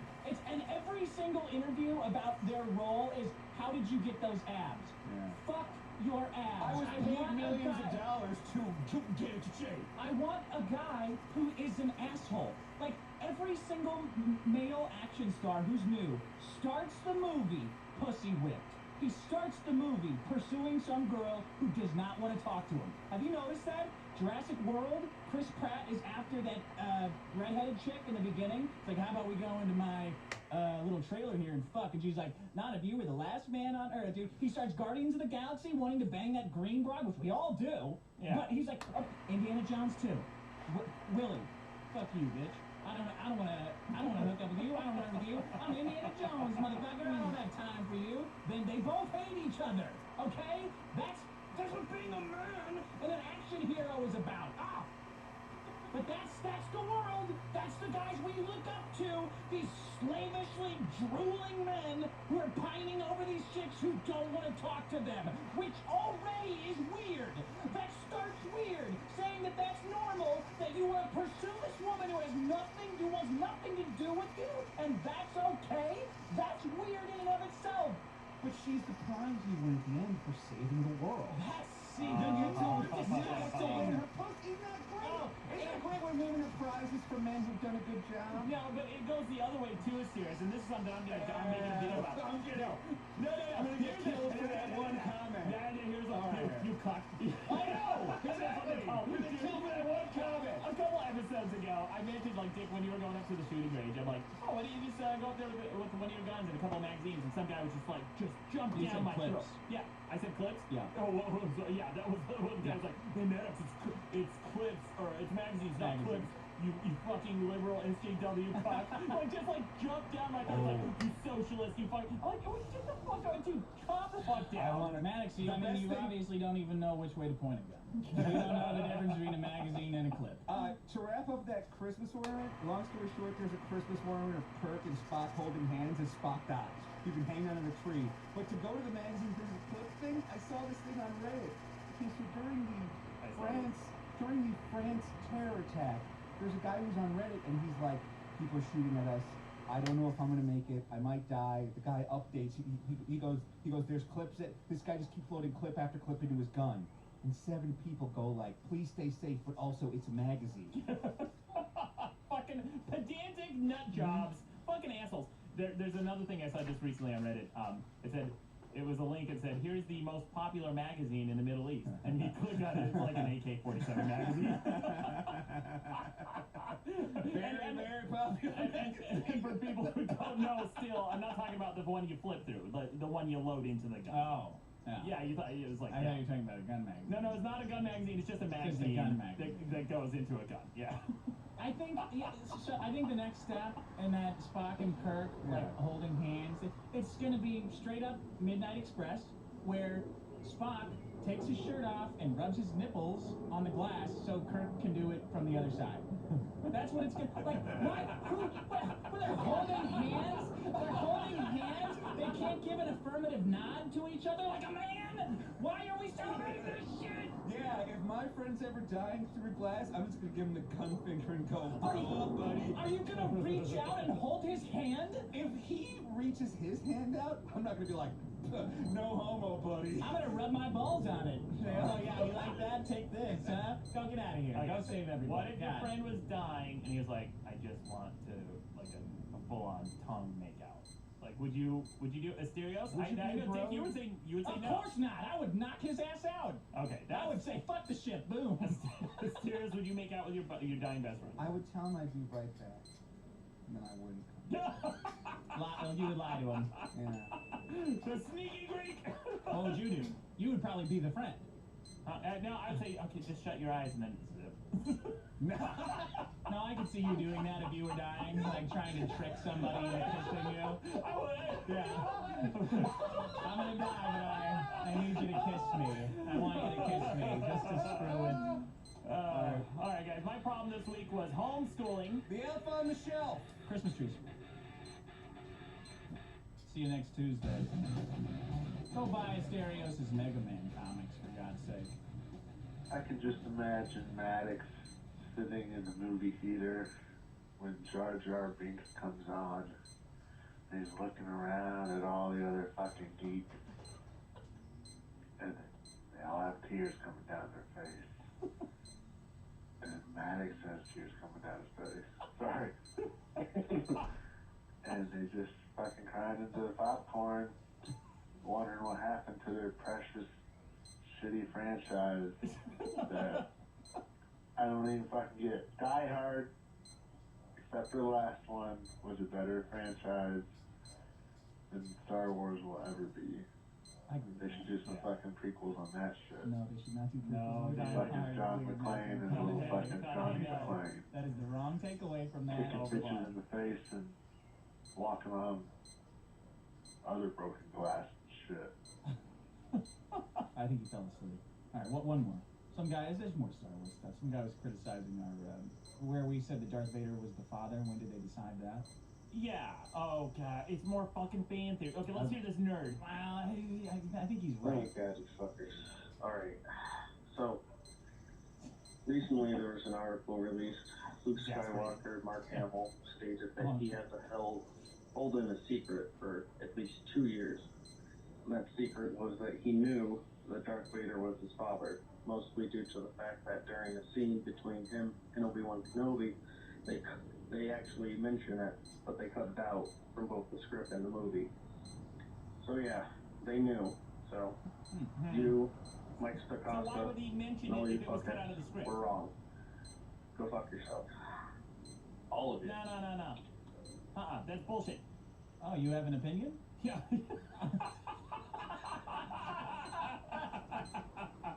Tune in next week to hear it.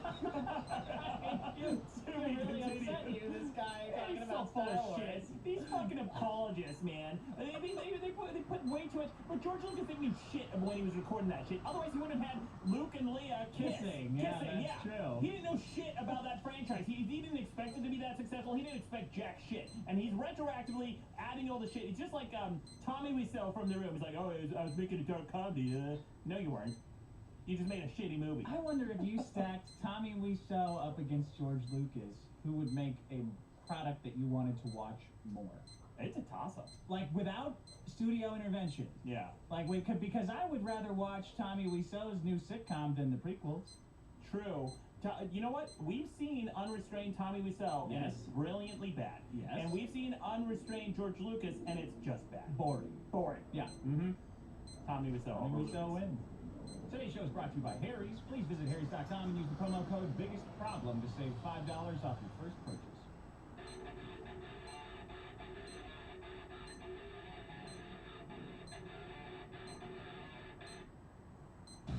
Welcome to the biggest problem in the universe, the show where we discuss every problem in the universe, from bad investors to child molesters. With over 5 million downloads, this is the only show where you decide what should or shouldn't be on the big list of problems. I'm Maddox, with me is Dick. What's so funny? And Sean, our audio engineer, and joining us is Mysterios, Boisterous Coconuts. The digital cyber demon. I think that's all my nicknames. Hey everybody, how you guys doing? Welcome back. Is it bad that we all laughed our asses off at child molesters?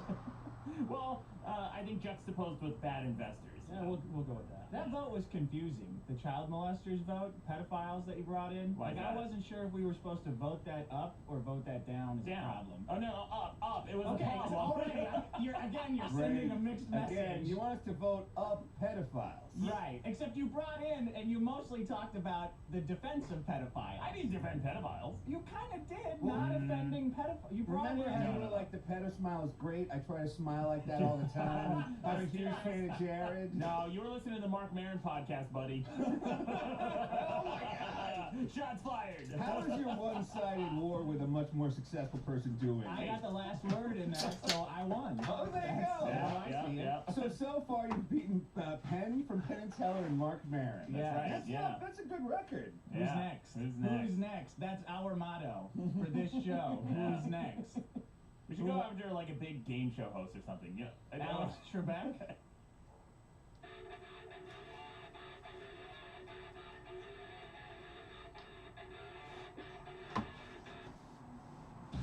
Welcome to the biggest problem in the universe, the show where we discuss every problem in the universe from junk drawers to Star Wars. With over 5 million downloads, this is the only show where you decide what should or shouldn't be on the big list of problems. I'm Alex, with me is Dick. Hey, what's up, buddy? Sean, our audio engineer. Hello. Oh, fuck Star Wars. What? Right out the gates. Dude, somebody owes me $30. Wait, it sounds like you owe yourself $30. How did you spend $30? Disney owes me $30 plus the $20 that I spent on refreshments. What? Plus my time. Plus wasting 2 hours of my time, or 2 hours and 20 minutes of my time at midnight last night. That movie fucking sucks. Wow. Look, it was horrible. Oh, no, it was horrible. It was horrible. Please don't see it. Please, God, don't see it. Whatever you do, don't go see this fucking movie. It's horrible. It's horrible. Okay. It totally negates all 3 of the first movies. Totally. Because everything's exactly the same. They come back, and the entire galaxy is still fucked. Do you, like, is that a baby or a horse? It's a baby. What is the fucking point if the movie starts out where you won? Everybody risked their lives. A bunch of Bothans were lost to get the plans for the Death Star. A bunch of people died to kill the ultimate evil and take back the entire galaxy for the forces of good. And what did it do? Nothing. Everybody still lives in squalor, and there's still stormtroopers and assholes in weird cloaks doing shit. They didn't even change the fucking name of the good guys. They're still called the Rebellion. What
Whoever wrote it just wanted to write a story about a fictional little girl that they wish they had.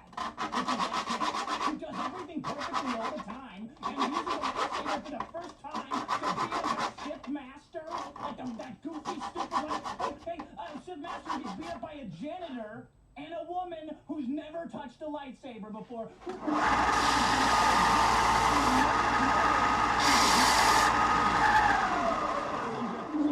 Somehow that logic makes... Dude, fuck that movie. It's the first profession. I didn't invent it, but it's there for a reason. Do you know how many pissed off emails people are going to get for spoiling this? Yeah, or you're gonna get? Sean, I spoiled this on Twitter pretty bad. So what did you do? I photoshopped a picture of a coffin with the name of a character that dies in the movie. Shit. No. So everyone got pissed off at me, and I just want to take that back. For anyone who saw that on Twitter, I'm sorry. Han Solo does not die in this movie.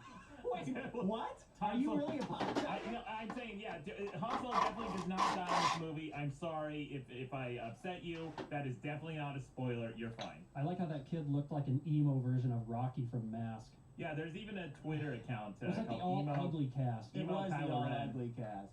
No, there's a Twitter account right now. It's a parody called Emo Kylo Ren, where he just writes really angsty messages to Hot Topic and things like that, and it's to his parents. It's a cast of daddy issues. Everyone in that whole fucking movie has daddy issues. Girls waiting for dad. Guy hates his dad, wants to kill him. I thought the movie was okay.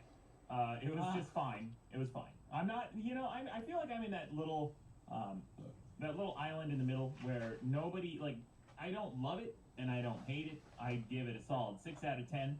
It was fine. I fell asleep during the movie. I don't fault that. God damn you and your ratings. You told me, we had an argument, Maddox and I had an argument for like an hour and a half about whether Bridesmaids was good, because I thought it was the worst movie I'd seen since Star Wars The Force Awakens. Before Star Wars The Force Awakens, now it's the second worst movie I've ever seen. And you said it was good, and then I said, well, grade it with a number, like on 1 to 100. And you said, oh, I'd give it about a 50. Like, okay, then that's awful. Now you fell asleep during this movie that you think is okay. No, I'd give Bridesmaids. I like Bridesmaids. Is it Bridemaid or Bride? Whatever. I like that movie better. I liked it better than Star Wars. But yeah, this Star Wars was fine. Man, it had very high expectations. I don't know if I liked it or if I hated the prequels that much that it makes this movie not suck as much shit. I don't know. To have a movie, you need somebody who wants to be in the movie.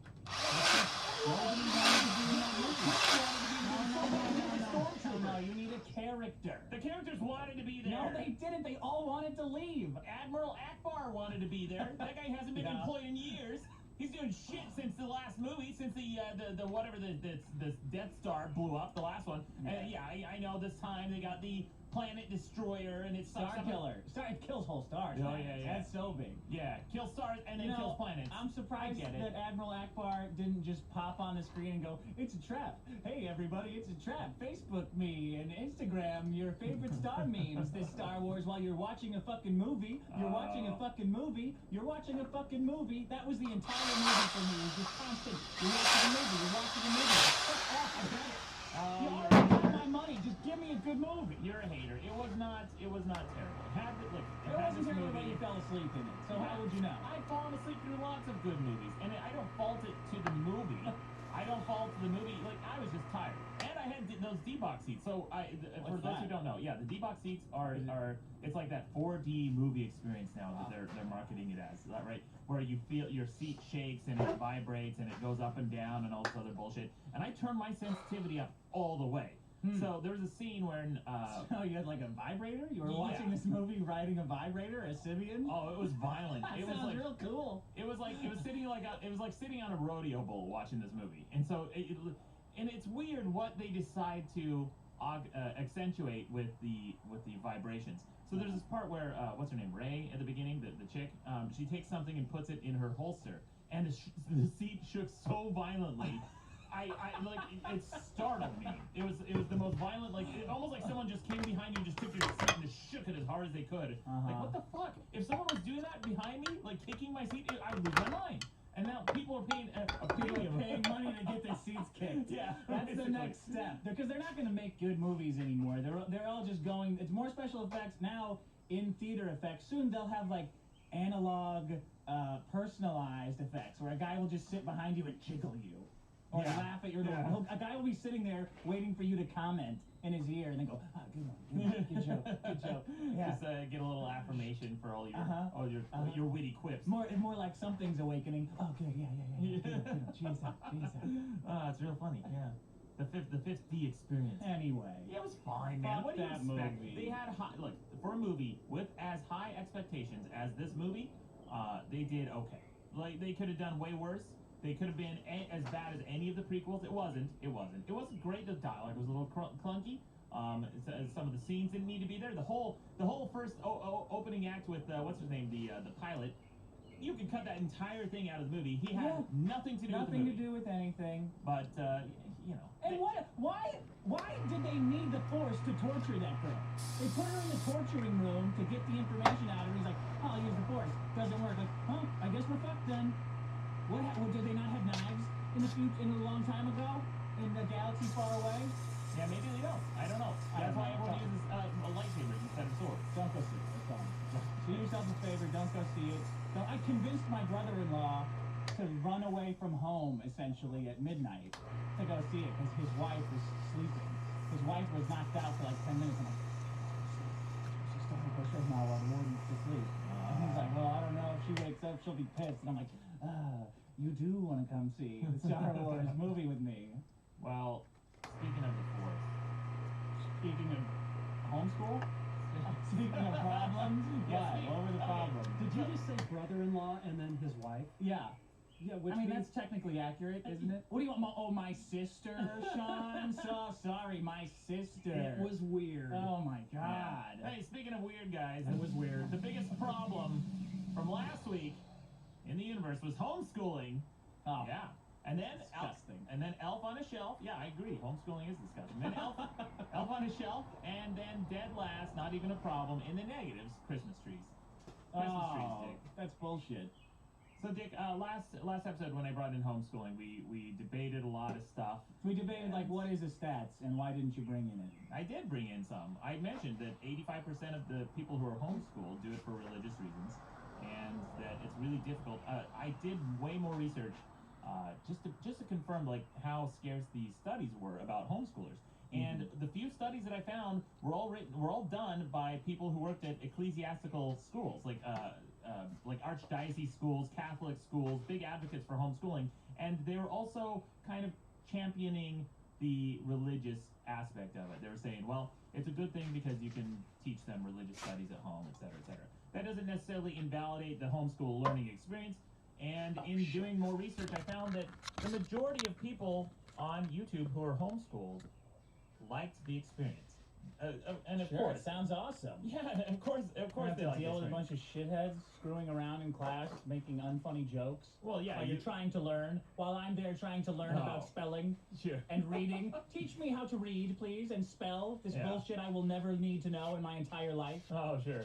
Teach me about you and your, please, so I can get on Facebook and look smart. That's the wrong version of your. That's the wrong version of your. I learned it in school because I was paying attention. Don't be a mushmouth. Learn fucking grammar so you don't sound like an idiot.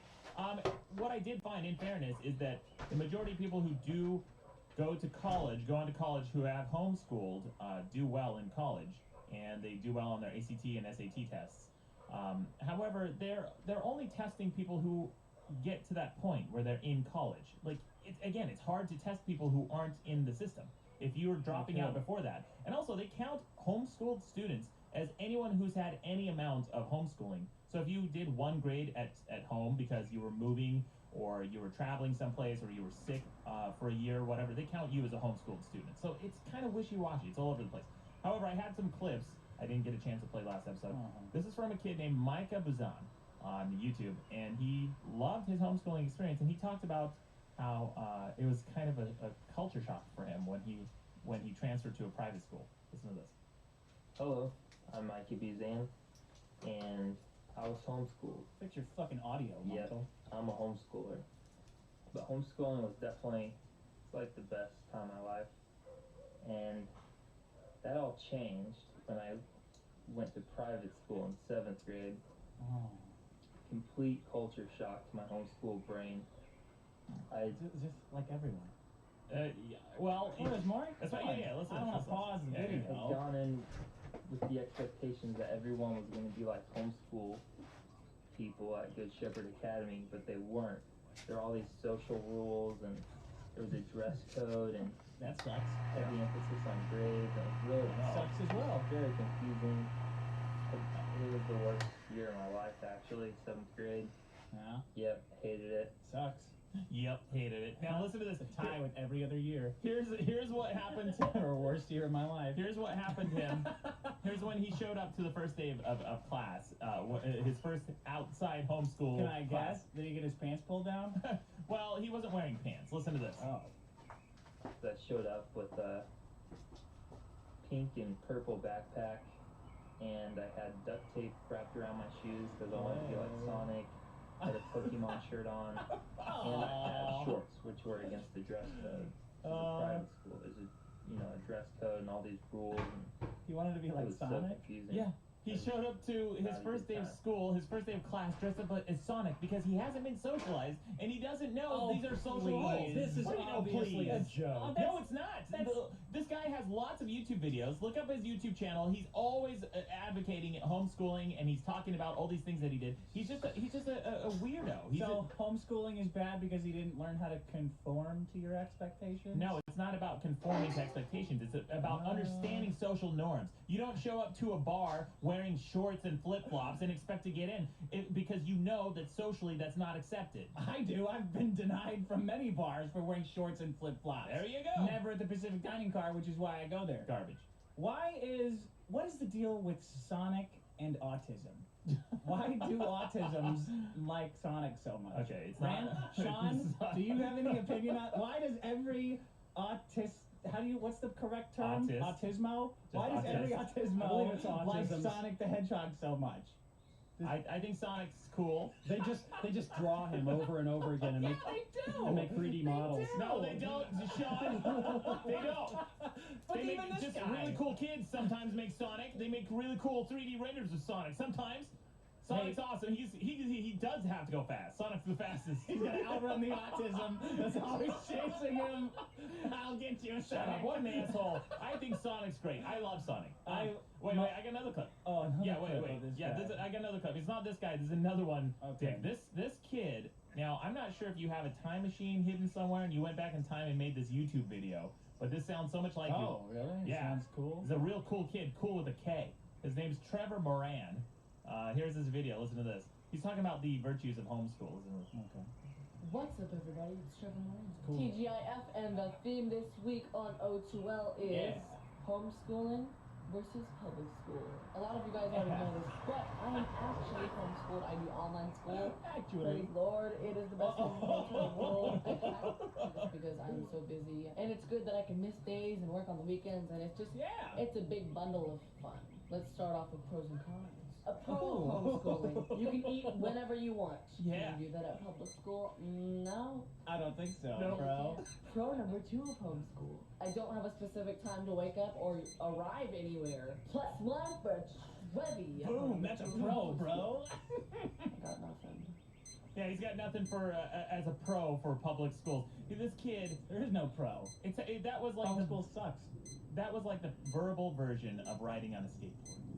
That kid was weird from the word go. I believe he Yeah. was homeschooled. Guys, Oh that yeah, kid- they that kid are. was They're all cool. weird. The other guy, I'm not convinced of. You guys aren't fucking cool. That kid is cooler than both of you. He's Yeah. got a sick ass soundtrack. He's making his own TGI Friday variety show on YouTube. Yeah. No, he is cool. He's too cool. Too Yeah. cool for school. He's cooler, Literally. cooler He's- than shit. How he's- about that? He's literally too cool for school. You want to be cool as shit? That kid's cooler than shit. Yeah, I think he's exactly cool as shit. I got a bunch of pro homeschool and anti-homeschool voices. The problem is everybody had such a personal connection with homeschool. Yeah. They're all enormous voicemails. I'll play this one. Some of you want to hear more. Hey, this is that fuckhole who called in last week. So, Sound like I'm listening, although I'm very proud to have been a caller featured on the show, I'm also a homeschooler, you fucks. Yeah, I And can let tell me because of your you, voice. I was in college by the time I was 15, computer science. I was getting shots handed to me left and right by jocks. Drinking. And I was banging girls who were over 18. Granted, they look like fucked up squirrels. So but you were sexually abused. I Go had my on. moments, Please. okay? Statutory And rape. I had those moments because I was fucking homeschooled. Mysterious, you're alright. You're the sign of reason on this fucking vessel of bullshit. It's a tight ship, but you guys sure do sail on the sea of bullshit. Stereos disagree with you, Peace you out. idiot. Yeah, well, there's your homeschool education. So Homeschool. he Banging broads was at statutory 15 raped. and Yes. drinking. That's Statutory rape. awesome. Illegal alcohol consumption. Oh, age is just a number. Yeah. Yeah, age is just a number that can get you thrown in jail, right, Jared? Like someone's gonna it's totally different when the chick is older. Come on. No. 15-year-old dude and an 18-year-old chick? Is that wrong? There's something psychologically not baked Where's the abuse? with adolescence. Exactly. Thank you, Sean. No, there's something psychologically not baked with adolescents that makes them kind of fucked up, and it makes you fucked up to have sex with them when they're that young. But an 18-year-old chick, they're rock solid. No, I don't think every so. single 18-year-old chick I've ever talked to, she's got it all figured out. I wouldn't hook up with an 18-year-old just at a glance. I probably wouldn't. It would have to be. I mean, no, it's just weird and creepy. Well, it is easier. Here is a list of people who are homeschooled. Lewis Carroll. Yeah. Alice in Wonderland. Right. Andrew Jackson. Okay. Yeah, I do. Mozart. Homeschool. Well, Are you aware of that? Yeah, You mean but- Mozart was in public school, getting held back instead of home writing symphonies. Hold on, Mozart's an exception. He had talent coming out the ass. If you are a prodigy and you're writing full symphonies by the age of 6, yeah, you get a free pass. You can drop out of traditional school and focus on your career. Well, Taylor Swift. How about exactly the same? Pretty much. What was the normal education back in those days, though? Oh, stop, Sean. It was Who mostly cares? homeschooled Who cares? anyway. Yeah. Who cares? Yeah. All right. His So dad, you won. and his dad was an instructor too. Mozart's dad. Emma Watson. She was homeschooled. Well, also a pain in the ass. Big pain in the ass. I got a comment from Josh Giovelli. He says, "Hey Dick, the effect on these kids is that they grow into adults that don't have necessary skills and knowledge to function in society, or the scientific education they missed out on leads them to realize that they want to be a scientist. But they're 28, missed the free ride for years of college, they have bills and can't afford the classes, and just want to get a simple degree to get a leg up in the career they wish they had a chance at earlier in life. If that sounds very specific, it's because it is." And he says, "I know and believe a parent should be able to parent as they see fit, but there's a limit. We don't allow parents to mercilessly beat their children as a form of discipline, and with good reason. Controlling every facet of their education has a potential for abuse." I totally agree with that. If you are getting your lecture and lesson plan from a parent who is also responsible for feeding you and giving you your vacation and toys and allowance and everything else, it puts an intense pressure on you to not dissent and not challenge anything you're taught. Yeah, that should be. You should have pressure on you to do well in school. And by the way, not everyone is terrified of their parents like you are. I'm not terrified of my parents. Every example you give is these authoritarian parents. A lot of parents raise and teach with love, like the opposite of what you're describing. Well, just because you have good intentions doesn't mean that you're doing the right thing. Here's the problem. A lot of people don't understand really what a good teacher really is. I used to date a teacher for a long time, and I'm very close to a lot of teachers. And this specific school, the teachers are required to make lesson plans every single night. And they go home, and this isn't like some worksheet that you're getting that day. They're making custom-tailored lessons for you based on their pedagogical experience. They look online to see what other teachers are doing, what other schools have done, what works and what doesn't, and then they custom-tailor their lesson to the classroom. And if there's any student who doesn't understand it, they are trained to recognize that. Parents are not. Just like that girl who I quoted in the New York Times article who said that my child is very gifted and has a very special brain and whatever. It's the Dunning-Kruger effect, but it's even worse because it's your own spawn who you are predisposed to thinking higher of than other children because you created it. You can't just avoid that cognitive bias. You need someone who doesn't have skin in the game on that level to be able to tell your kid, "Hey man, you're fucking up. Hey buddy, you need to study this a little bit harder. You need to do this thing. You need to do that thing." Parents aren't doing that. I'm amazed we can get that for so cheap. Well, it's a miracle. We can get all that stuff for what, $40,000 a year? What a great deal. What do you think they should get paid? I just think it's very impressive that we figured out how to hire all these custom tailoring learning solutions for developing minds for such a cheap price. He thinks it doesn't exist. Yeah, I know. They think that like money necessarily correlates. Like the people who are teachers. No, but can we get it cheaper? Now, the people who are teachers are not doing it for money. No, because they could go into the private sector. All that money. They could go into the private sector and make way more money doing anything they wanted to. No, they could. I had a teacher at the University of Utah. He was way overqualified for teaching at a school. He was a fellow at Princeton and in physics, and he is one of the professors who was instrumental in creating blue laser technology for Blu-rays. This was back in 1996. I was talking to this guy, and he was teaching my class. The only reason he was doing it is because he liked to ski. He wanted to be in Utah because he liked laziness. That's why he became a teacher? No, it's not laziness, Dick. The teachers who are teachers are doing it because they have a passion for teaching. They actually like to do it. And you can tell there's a world of difference between a good and a bad teacher. A good teacher because they hate kids.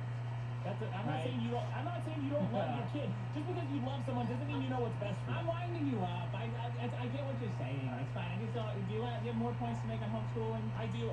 The bottom line is this: I read all the comments. Some people who said they had a great homeschooling experience and they went on to have very successful careers, which is what the numbers say. Like you have to admit, the stats say they do better. There are no stats. I got a peer-reviewed study done by Michael Kogan. No. Eric something. I'll link to it. What's the name of the study? Let's hear it. It's got, let's see. Major findings include the achievement tested scores of homeschool students are exceptionally high. The median scores are typically in the 7 to 80th. 25% of homeschool students are enrolled one or more grades above their age level public and private school. That's a pretty big stat. A quarter of them come in an entire grade level above their public school counterparts. Yeah, but those are only the parents who are reporting their students as being homeschooled. Some of them never make it that far, and those students who don't, you don't ever hear about them. They get shipped to China to make iPhones. What happens to them? No, I don't know what happens to them. The median income for homeschool families is significantly higher than all the families with children in the United States. Almost all homeschool students who come from married. It's a big. There's a lot of factors in this. He does bend over backwards to say it's not conclusive that homeschooling is better, although let's get the numbers.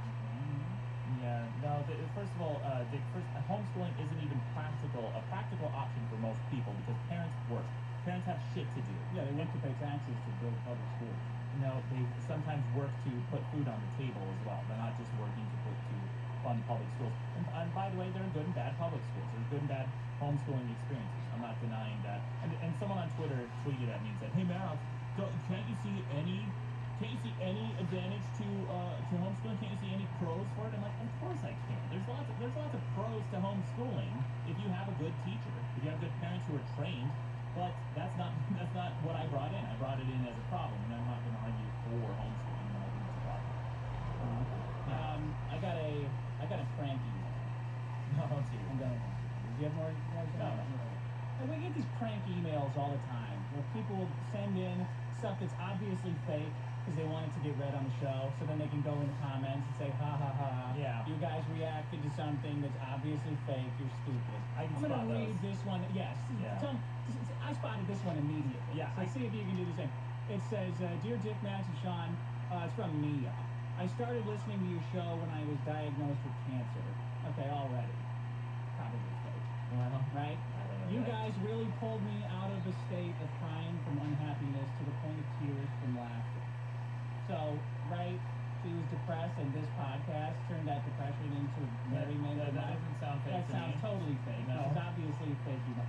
I'm happy to say that I'm now still in remission, and I'm so excited to see what next year holds in the continuing regular and bonus episodes, which you can buy on the site for $1.99. That's not a easy. I just want to thank you so much for being such a welcome form of happiness in a pretty shitty time of my life. Yours truly, Mia. So, better luck next time, Mia, with these joke emails. Right, that was not a joke email, Dick. That sounded like a sincere email. You're welcome, Mia. Glad that the show offers you some reprieve from your suffering. That sounds awful.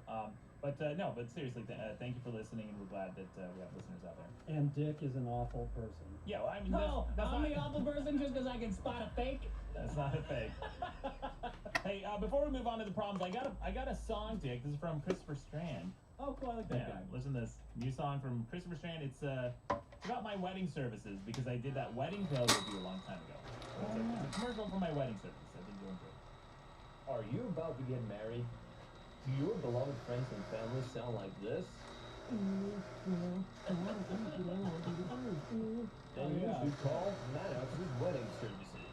He doesn't mind opening crazy food. If I show up at a party, I see a big table full of trays, no one's touched, aluminum foil on top, guess what? I'm opening them. I'm going to eat. And I'm going to be the first to eat. He'll tell those picky eaters and vegans no. Picky eater, stay home. We're not going to invite you. No one's dancing. Maddox has it covered. This fucking dipshit wedding I'm at, no one's dancing because they fucking planned it shitty. They invited a bunch of shitty coward guests who aren't dancing. I'll fucking get up there, I'll dance. Great. If this sounds like what your wedding might need, visit MaddoxWeddingServices.biz. Like this satisfied customer. Maddox, out there by himself before the bride and the groom have their first dance because he doesn't understand wedding protocol. Sing some weird Middle Eastern dance, screaming at the band to play, and that they're all cowards. 10 out of 10. Unsure about the wedding night? Call now and ask for the Bags of Sand package for advice from a self-proclaimed sexpert. You guys don't even understand the level of expertise when it comes to sex that I have. Don't let your special day be ruined by special people. If you call Maddox the wedding guy today, he'll turn your wedding from this into this. Cool. Cool. Yeah. Sounds like that homeschool kid from earlier made this song. Yeah. Now that's more like it. Don't be a jerk. Let Maddox do the work. By hiring Maddox Wedding Services, you need to provide Maddox with the following: bicycle parking, soup, a bottle of hot sauce, Bartle cinnamon whiskey. Food allergies will be tested. Yeah. So he's a well-adjusted, socially adjusted man from public school. Yeah. All right, Dick, you got a problem? Oh yeah, I got a quick one. Spending too much on Christmas presents. Okay. We're past Christmas, right? I'm not gonna bring in Christmas presents all This is year. our first post-Christmas episode. So my life coach, I called my life coach up like last week and a half ago, maybe 2 weeks ago, because my cousin in Nebraska wants to go hog hunting. Cool. And here's the catch: we can get a helicopter. We can go helicopter hog hunting big ass boars and hogs and javelinas or whatever they got wherever we're going from a helicopter. Yeah. Right? I don't know. I mean, like that's pretending cool. we're in Vietnam, like Sure, okay. right? Okay, for like $1,500. So I'm like, oh my god, calling my friend up, like, dude, we're going hog hunting. This is gonna be amazing, right? These guys are from the Midwest. They're bringing Midwest guns. I'm embarrassed to bring my guns to this. Yeah, Except they there's got a- muskets out there? Except there's a dirt road to get there. Yeah. Sean gets stuck and turns around. We have a helicopter, Sean, you prick! Oh. We can fly over any dirt road. Yeah, there We're might be gonna currents. drive into the helicopter. You have to get to the helicopter. Yeah, there's a dirt road to the helicopter. You turn Helicopters around. come pick me up, I imagine. Okay. So my life coach says, oh, I can't. I'm saving money. I can't do this. I don't know what's becoming of me in my marriage and in my old age. I can't do that. I'm saving money. I'm like, you're saving $500. You're bailing on hog hunting to save $500. Like, okay, if that's your guiding principle, this is once in a life. Have I ever asked you to go helicopter hog hunting before? Right? This is a memorable experience. Wouldn't you want to do it? I would rather go hog hunting on ground by foot, like God intended, rather than this remote control bullshit where we're sitting there with technology. remote What are we control? doing? Stealth bombers to kill these fucking pigs? They're just pigs, man. Yeah, give me a crossbow and put me in a swamp somewhere. I'll fucking kill a hog. Wait, do you think there's a What do drone you mean involved? remote control? Well, it feels like remote control. If you're just sitting in a helicopter, the pilot takes you to the hog. There you go. You feel like a lazy idiot, like Dick Cheney doing that, shooting ducks at that reserve where they're driving him around in a jeep. Get the fuck out, you fat ass, and walk around. Kill him like you're supposed to. Jump on its back and stab it in the neck with your arrow. Yeah. Okay. Yeah. So he bailed. Okay. Well, whatever. Solo me. I'm gonna go by myself. I'm gonna go have a helicopter hog hunting trip all by myself. Me and my cousin are gonna go. Fuck you. I get a text from my life coach. Christmas Day. He goes, oh no, I'm really fucked up. This is the fuck up to end all fuck ups. What did you do? He said he waited till the last minute to buy his wife of like 2 years a Christmas present. He said I was really under the gun. I was really pressed for time. And she's always been talking about wanting to get the hot air balloon. Alright, so he hopped on the Google, hot air balloon ride, and then goes, boom, purchase. He goes, it was more than I wanted to spend. Right? It was more than I wanted to spend. So I was already really far in the hole on it. Like, if you want to spend a couple $100, he's trying to save money. He ended up spending like, I don't know, $800, $900. Sounds like a lot. Seems like a lot, right? Yeah. So she opens it. They're all over at her family's house. She opens it. Yeah, and she apparently goes, they don't oh sell my dough God, brackets in like a hot air doubles. balloon ride Really? in You buy them all Napa single. Valley. I thought that was This really is strange. great. Yeah. And everybody's like, oh my And, God, What an a lot more expensive present. expensive What than I a thought they wonderful would be. present It's that like- you just got her. I can't They believe did, you would spend and that that's much what I on this. ended What up do you getting, mean? but they only had Napa it Where's Valley. Isn't Valley, Napa Valley like an hour away? Wine I said, country. no. It's 9 hours away. It's next to San Francisco, you dumb shit. It's where, like, people go on, it's where bachelorette parties from like, the OC go to drink all weekend and blow a ton of daddy's money. It's implied that you're gonna stay at some fucking winery. Yeah. Well, this guy was homeschooled. Yeah, was he really? No. He wasn't. No. So he's texting me this while she is on the internet looking up, like, vacation bungalows in Napa Valley for $1,000 a night, like $1,000, $1,200 a night with, like, luxury romantic bungalows. No, I brought it in. So this idiot just dropped, can't go hog hunting for a couple $100, but just dropped $3K on his wife's Christmas present. Yeah. Talk about spending too much money on Christmas. Stupid. That's all. Big mistake. Hey, you could solve. It sounds like his gift was a solution to both problems because he could have taken his wife hog hunting in a hot air balloon. Take that hot air over the Midwest. Now that's fucking hog hunting because then you don't really have control over the hot air balloon. The wind's blowing you whichever way you go. Oh my gosh, you're blown away from the hog. You got to get better aim. So you think that the technology is the issue? Yeah. You don't want too much control. No. You want to even the score. I think that if you There's an element of risk to it. You don't know who's going to win. You could kill the hog, or you could fly into power lines and die. Yeah, Sean. There you go. Or you could drink too much and fall out of the basket. Hilarious. I think it'd be so funny if you broke your neck hog hunting, because that's a story that everyone's gonna ask. I mean, not you obviously, but they're gonna ask your friends like, "What the hell happened to fuck that. you?" Because your neck is broken. Oh, yeah, but it's got to happen to one of your friends. Yeah, you but would say that to anyone that you were telling the story to. Dude, I would be your friend, who would tell your friends later after you died hog hunting and broke your neck.